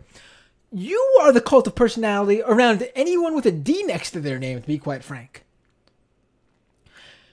You stand for helping people? How helpful was that $1,200 check to people who are now going on 3 months without work? How helpful was that, buddy? Good thing Nancy Pelosi and Chuck Schumer decided to wait. Let's just take this and then we'll advocate for more when there's the second stimulus. Assuming there was a second stimulus and that the Republicans wouldn't shut them down. What idiots. What dumb idiots. Got rolled once again for the billionth time. Democratic leadership getting rolled. Helping people. What good is the $1,200 check when it just went off to most people's landlords? Unbelievable. Helping people. Stand for how the fuck you helped. Bullshit.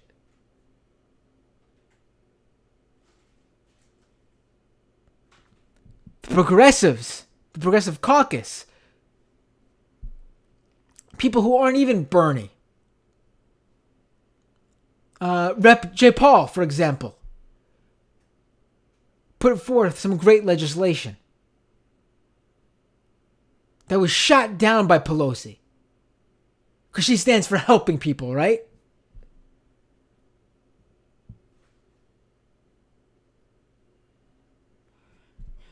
This pandemic has pulled the mask off of what the Democratic Party establishment, what the leaders in the Democratic Party, I should say, at the very least, what they view as helping people. We have a new policy put forward. Let me pull this up.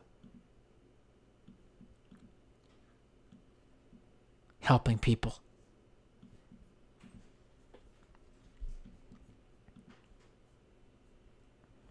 Here's the big thoughts from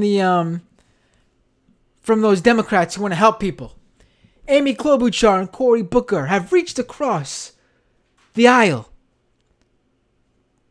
worked together on a great proposal with Ben Sasse and Tim Scott of the Republican Party in the Senate.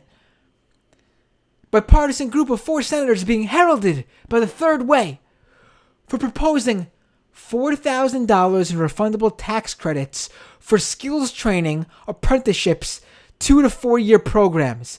Jim Kessler from Third Way goes, "We like it, thank you." Hey, what the fuck? What is unemployment at? Something like 20-something%, approaching 30%? Why are those people unemployed? Because of lack of skills? Lack of training? They need apprenticeships? No, those people had jobs. The reason they're unemployed is the fucking pandemic.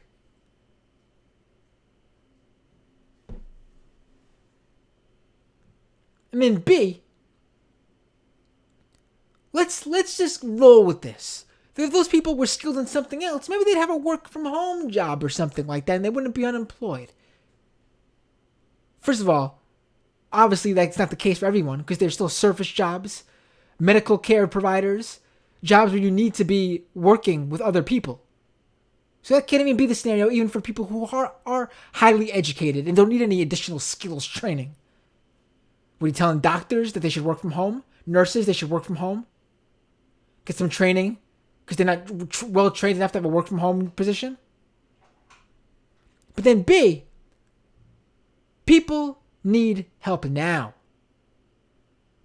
They don't have time to take classes or do apprenticeships. They don't need a $4,000 refundable tax credit for doing these things. They need cash money in their bank account now.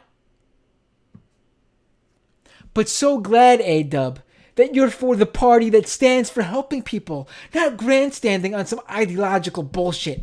This right here, ideological centrist bullshit. Third way crap.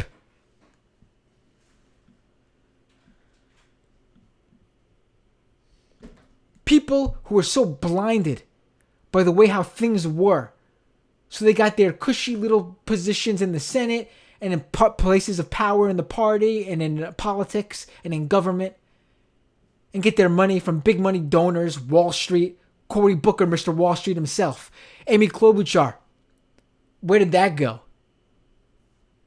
Going from fundraiser to fundraiser.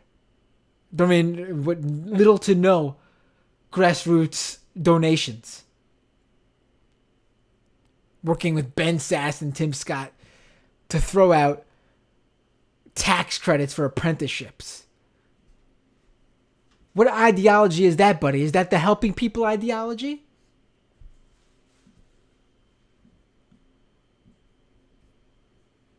Yeah, I'm angry at this shit.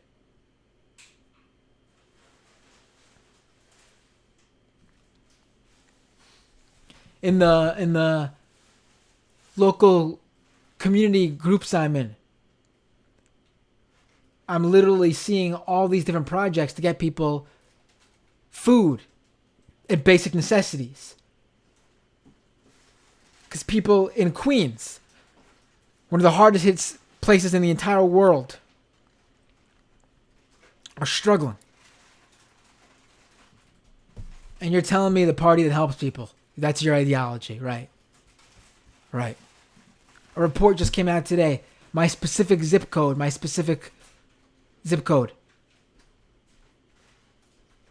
Second highest per death capita per 100,000 people in the zip code. Highest death rate.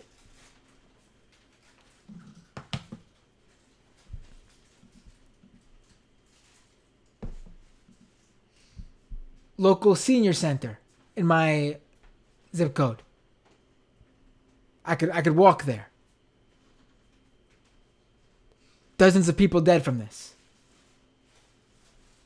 And then there's a report comes out showing how Andrew Cuomo and Bill de Blasio's tit for tat, their feud, that caused them days and weeks of time where they should have shut down and they didn't. And that's why so much of this happened in New York. Should I not attack your boyfriend Andrew Cuomo? Mr. Democratic hunk? Should Cuomo replace Biden? Because he's so dreamy?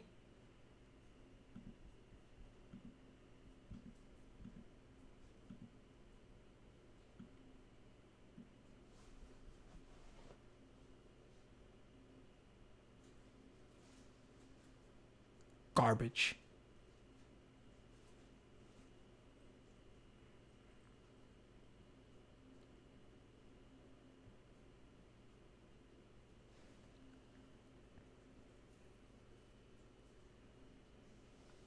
Garbage.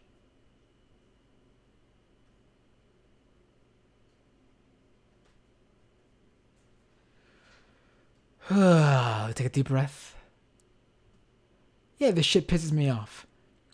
Because we got someone who has no idea what's happening. I don't know where A-Dub is from. Doesn't sound like he's from New York, because if he was from New York, he'd be pissed.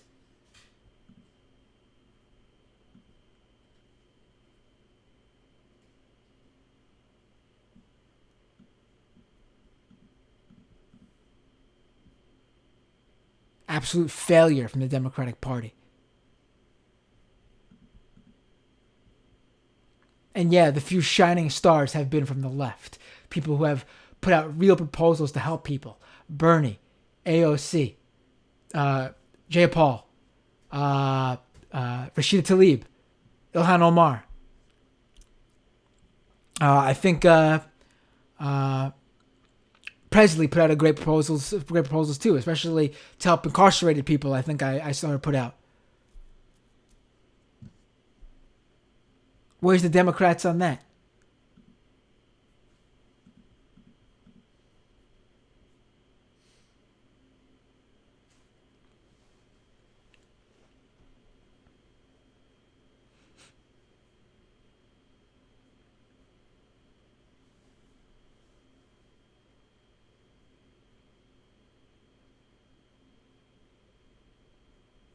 I'm just going to go through some of these comments. A few more. I'm going to just have to go past some of these. All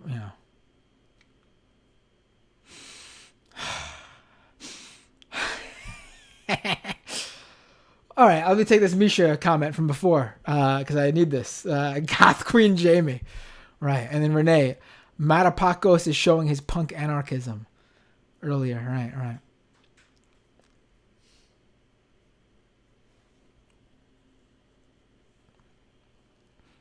Twice the Red from Periscope says, I think I'm a communist too.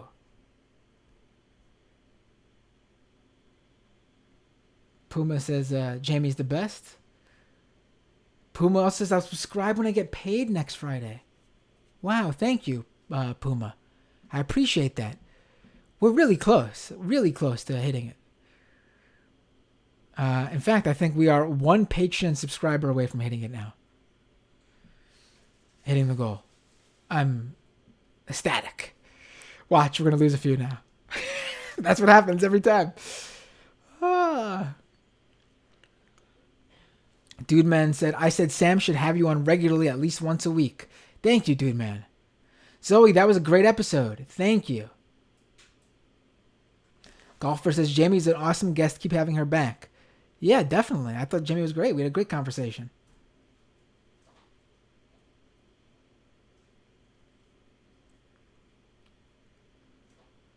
My dad says, I also sent the link to the Matt debate with Brendan Straka after Sam asked what happened to him. I think that's weird. He was able to show that clip when Matt was on.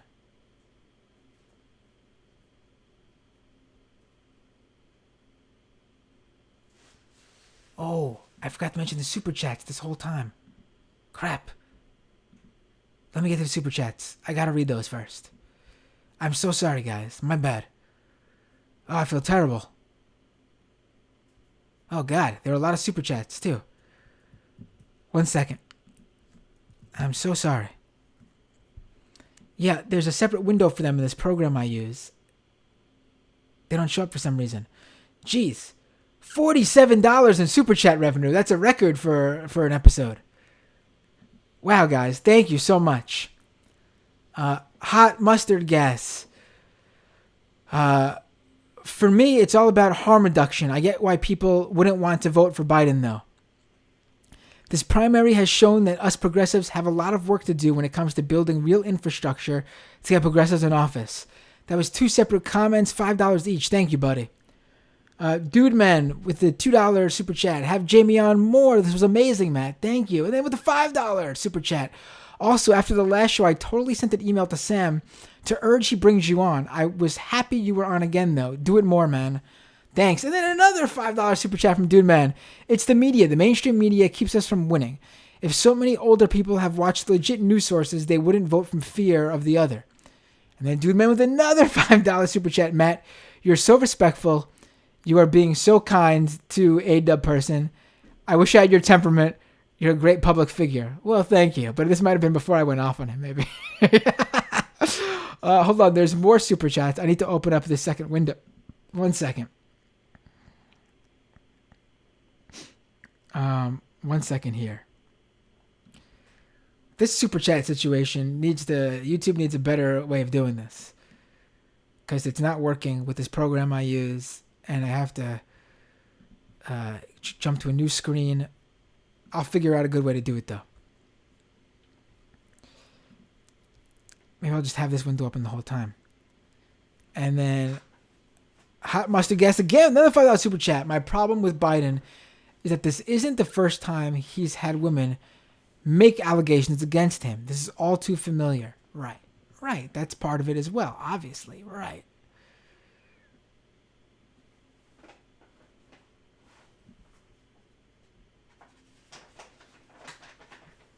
Oh, I don't know if I read this from, because I see all super chats now. Last episode when I was doing the stream with Leslie, the live stream SNL MAGA episode, I might have missed this. Tom from Yakubia with a $10 super chat last week. This makes me... The cat is making so much noise right now. Sorry, Sabu. You need to pipe down. This makes me wish the internet was never invented. Talking about the SNL MAGA, the deplorable SNL. And Renee also gave super chats. Then you need a technical difficulty screen with the supermarket Bossa Nova Muzak from the 70s. Get Andy Kindler on screen. Right. Thank you so much, guys. This was a record for super chats, and I missed it. I blew it. I'm sorry. I'll do better next time. Hot Mustard Gas, Dude Man. Jeez, there's more? Guys, I love you. 1 second. Let's see what I'm missing here.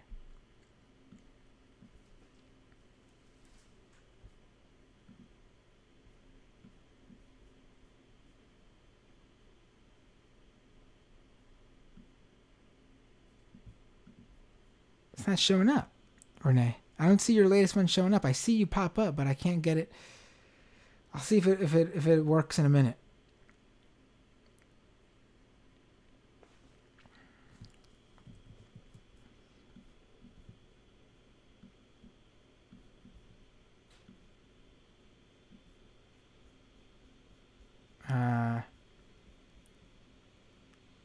Renee, go off dark gritty. Thank you, Renee. And then, Hot Mustard Guest again, another $5 super chat.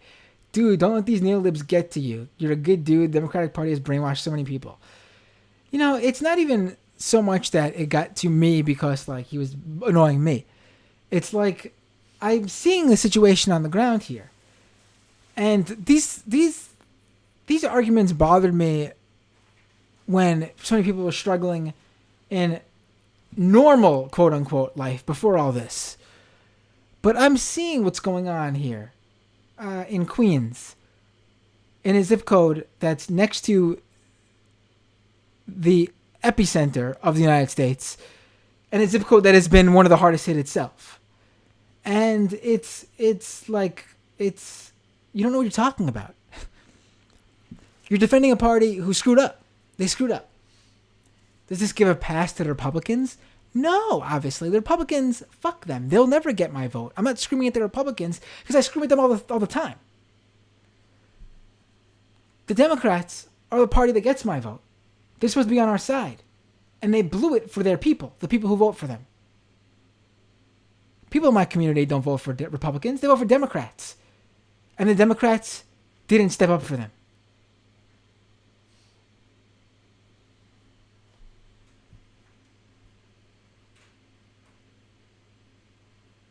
That's why I'm so angry. I don't expect anything from Republicans. That's why it's easy for me to criticize them and say, fuck them. That's why I don't get angry when there's a right-winger in the chat. Or when I debate right-wingers, which I do quite... Well, I haven't done it in a while, actually, but which I used to do quite frequently. Didn't bother me. It was fun. Because screw them. But to see someone who's ostensibly on my side defend what's going on here, it's truly disappointing.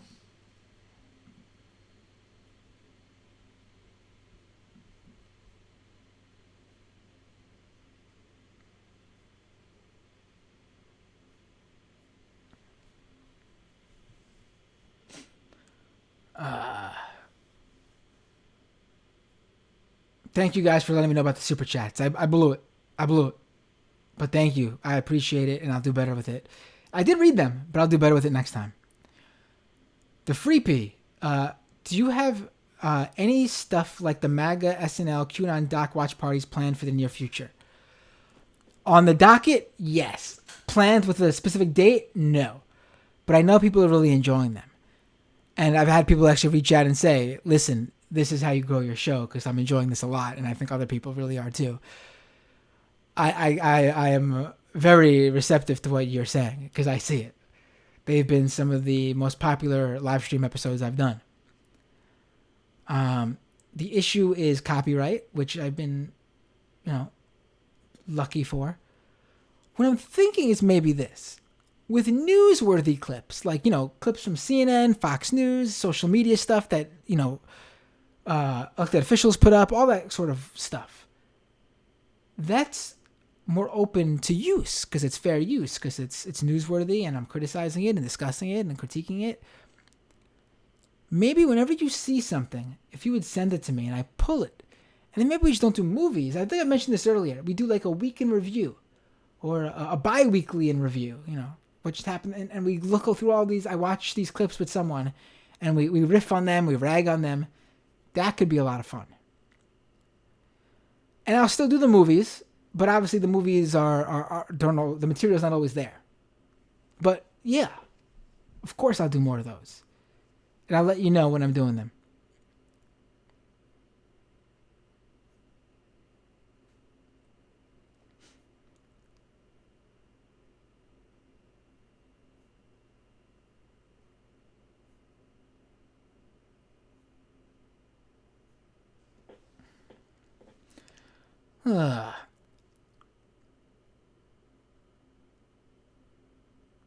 Silicon Baby says the entire Biden campaign is "I'm not Trump." Oxy says Faez and Weaver with a problem. I don't know. Clearly they weren't on the same page as others, but I don't know how much. I mean, yeah, the buck stops with them in many ways. I don't know about they were the problem, but they certainly screwed up. I mean, that is a problem, obviously, but I don't know if they were the problem. Silicon says Tsorota, Brie, and Nina were the real stars. They were great.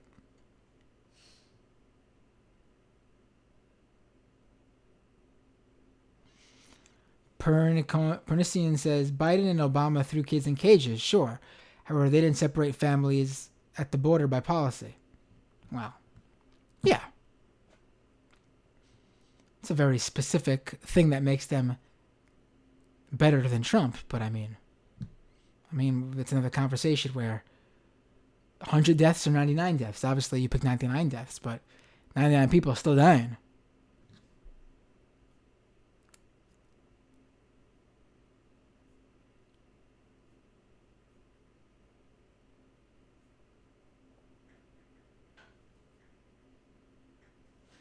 Champagne says, you should speak with Stephen Robbins from Reade about how much worse Trump is on immigration policy. He's an immigration lawyer. Well, I agree that he's worse on immigration policy. But I'd love to have Stephen Robbins on to talk more about it, for sure.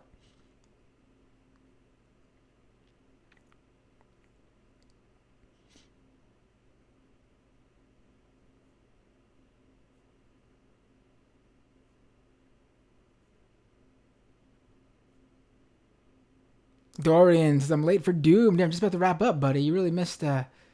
Mariah says, Maddie Matt Binder, good to see you. Yeah, a bunch of people jumped in late, it seems. And poor Renee was just knocking me for that super chat stuff. I'm sorry, Renee. I gotta do a better way to get these chats in order here. It's difficult. YouTube doesn't make it easy.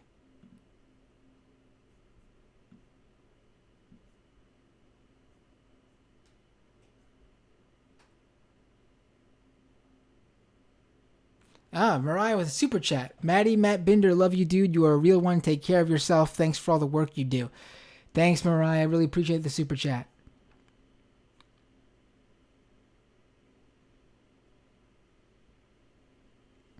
Dude Man says, Matt, don't bother reading A-Dub's comments. They're pretending to be a centrist contrarian, but I doubt they actually believe any of it.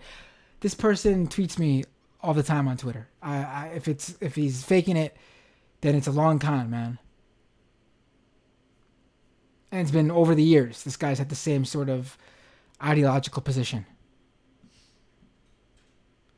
And I mean, even one of the worst of the people who criticized Dems. So, I mean, the idea that he's going after me all the time with this is like, obviously he believes this stuff, I think.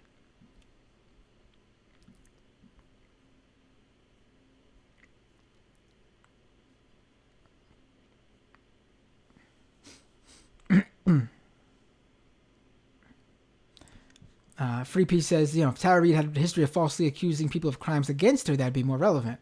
But just a general history of shitty behavior, not relevant. Doreen says, true, Megyn Kelly's a shit person. Right, yeah, but I gave the reason why it makes sense for her to go to Megyn Kelly.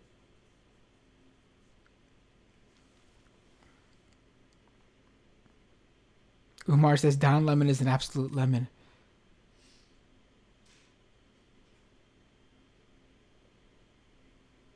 Mariah says, is it just me, or has Matt been, very, very good on this Tara Reade thing?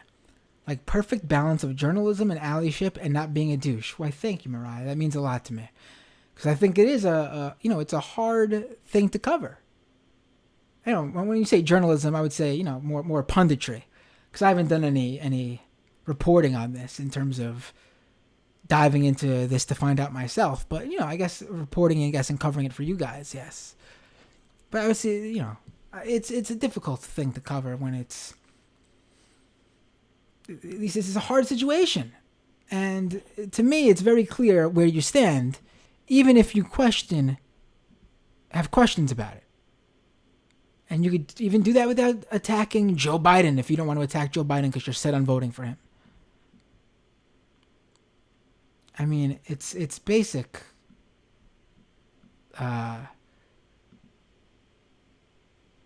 Not being a douchebag, like you said.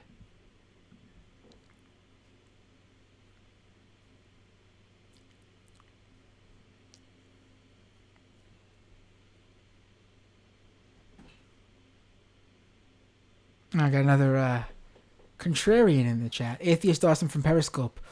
Moral high ground on the left, that's rich, Matt. Well, I mean, I think it's true.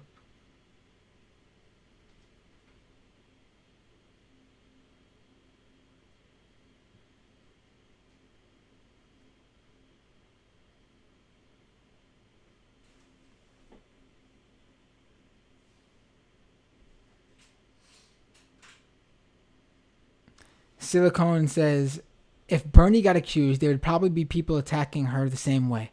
Because I have no faith in any demographic as a whole to support rape survivors when it's convenient. Of course. Yeah. And I'd be knocking those people just as hard. Absolutely.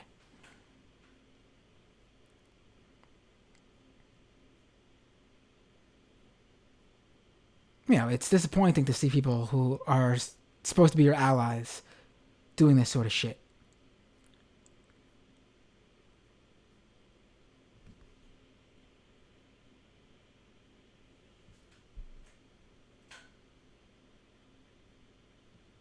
I have no idea what Pyro314 is saying here. Hold on.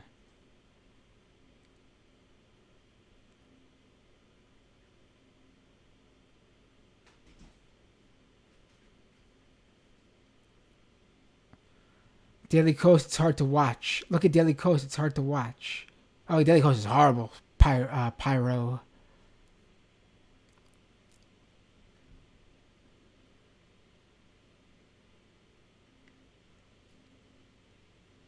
Go to Daily Coast and try posting something saying maybe Reade is not a bad person, says Patron. Right, it's ridiculous.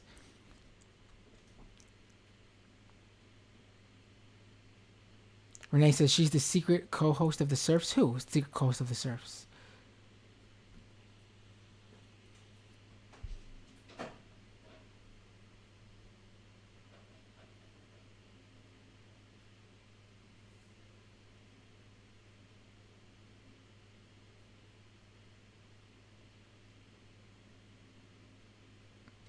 Mariah says, hell yeah, dude, man. Matt has taught me so much about debating people. Have I? Cool. Lord Ariane says, Matt putting his boot in a liberal's ass. I'm up to the chats where I went on my rant. Yeah, man, it was...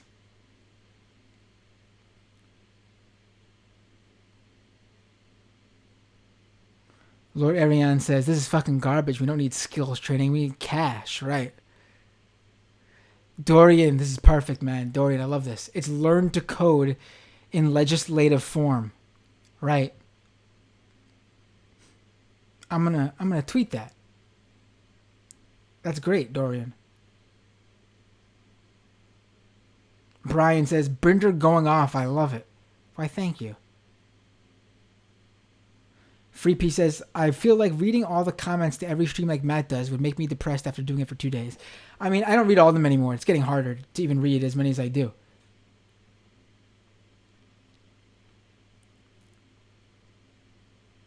Renee says, now you realize Android Yang's UBI was a pittance. Listen, man, props I don't give him props because I give him props for certain aspects of what he did. For sure. I think he was an ally. I mean, he had weird positions and obviously criticized them. But I think he was a guy who thought he was doing well. And I think in some aspects he did pretty good. Wasn't a leftist, though.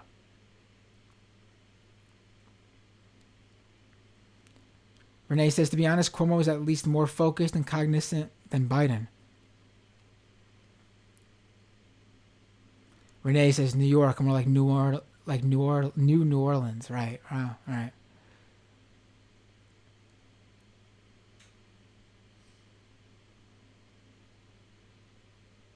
Mariah says, yes, Matt, get that money. Ka-ching, says Renee. Right. Thank you, guys.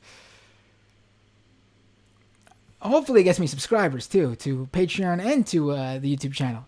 Really got to grow this YouTube channel. I got to just start doing more videos. Even if they're not all live. I need to just do quick videos sometimes. Still won't take away from the live show. Still do the regular live show. But also do videos. I think that'll help grow the show more than anything. And those watch parties that people really seem to enjoy.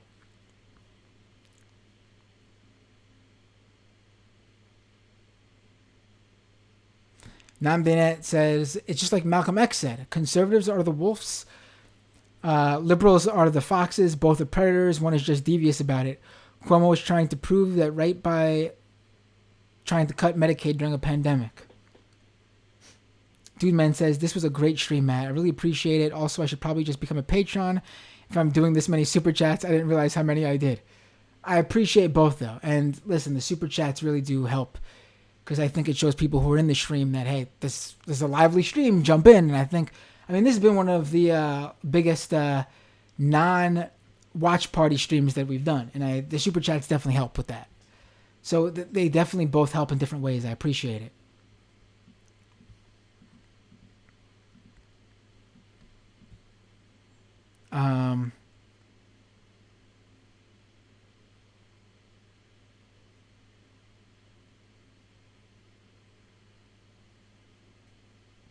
Oh, dude, man, is shocked that A-Dub's been tweeting at me over the years. Yeah, he's a guy. He's a person. Wow, dude, maybe they're real then. I usually write off people that disingenuous as trolls, but I didn't know that. Wow. Yeah. Grim says, Bernie is a team player, but the Democratic Party is not. Right.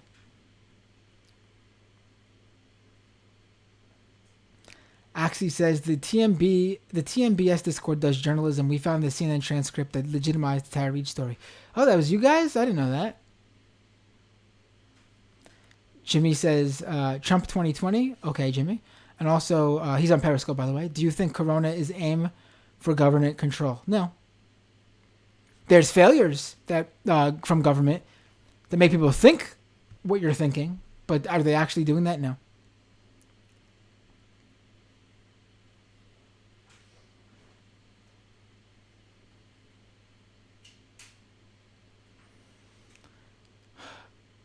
Renee says, Andy on Facebook says tequila. And Renee says the Trump tequila video worked. Right. All right, folks. That is the show for today. Give you guys a nice, hefty first half and second half. Please. Oh, wait. Jeez. I can't miss these. Christ. I can't miss these because these are pretty big super chats. Jeez. 1 second.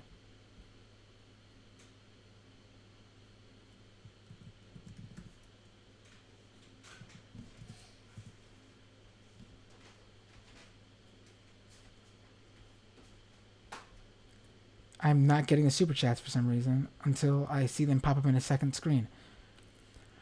Oh boy.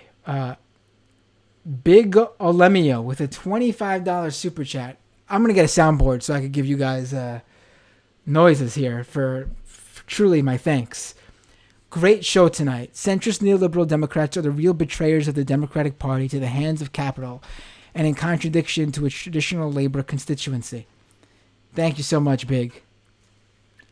Dude Man with a super chat. Worst thing with centrists is they treat you like a bad faith Republican. They won't listen, and it's all bad faith going for a touchdown stuff. Champagne Comet with a super chat. I agree that certainly some people will have a worse opinion of Obama or Biden than Trump relative to their experiences, and we should empathize with that. God, thank you so much, guys. Really. Renee says, Ezra needs a brand new ninja outfit, whatever that means. Yeah. No, I really, the money that you guys give at this point truly goes to paying off for the show. The bills, the podcast hosting, equipment. I'm going to finally, I use a webcam now. It's worked well, but I would like to finally get a real deal camera. Like one that'll make me look like a studio show and not like, someone sitting in front of a webcam like we're doing a Zoom or anything else like that. I think it'll help set me apart and, I can take it out and do a lot more than I can do with this webcam. That's the next purchase that I'm going to be putting the Super Chat and Patreon money towards. And the final comment of the day, NomDayNet on Twitch. That's twitch.tv/Matt Binder. If Sam has a shofar, what will Matt's alert sound be? LOL. That's a good question. I guess we'll all find out sooner or later, right? All right, folks. This was a really fun show. I really appreciate it. I hope they're all like this going forward. It gives me, I get excited when we do a great show like this. I think all shows, the content-wise, thanks to my wonderful guests, they help make it great. But when I see you guys really into it, it makes me feel really, like we're really going somewhere with this. All right. Have a great night. We got watch parties coming up. More interviews coming up. I'm going to get those standalone, short, quick hits up on YouTube videos, like how, other YouTube channels do, like, the Humanist Report and Kyle Kalinske. Try to do those. Other than that, see you guys. Stay safe, most importantly right now in this world we're living in. And see you guys next time on Doomed.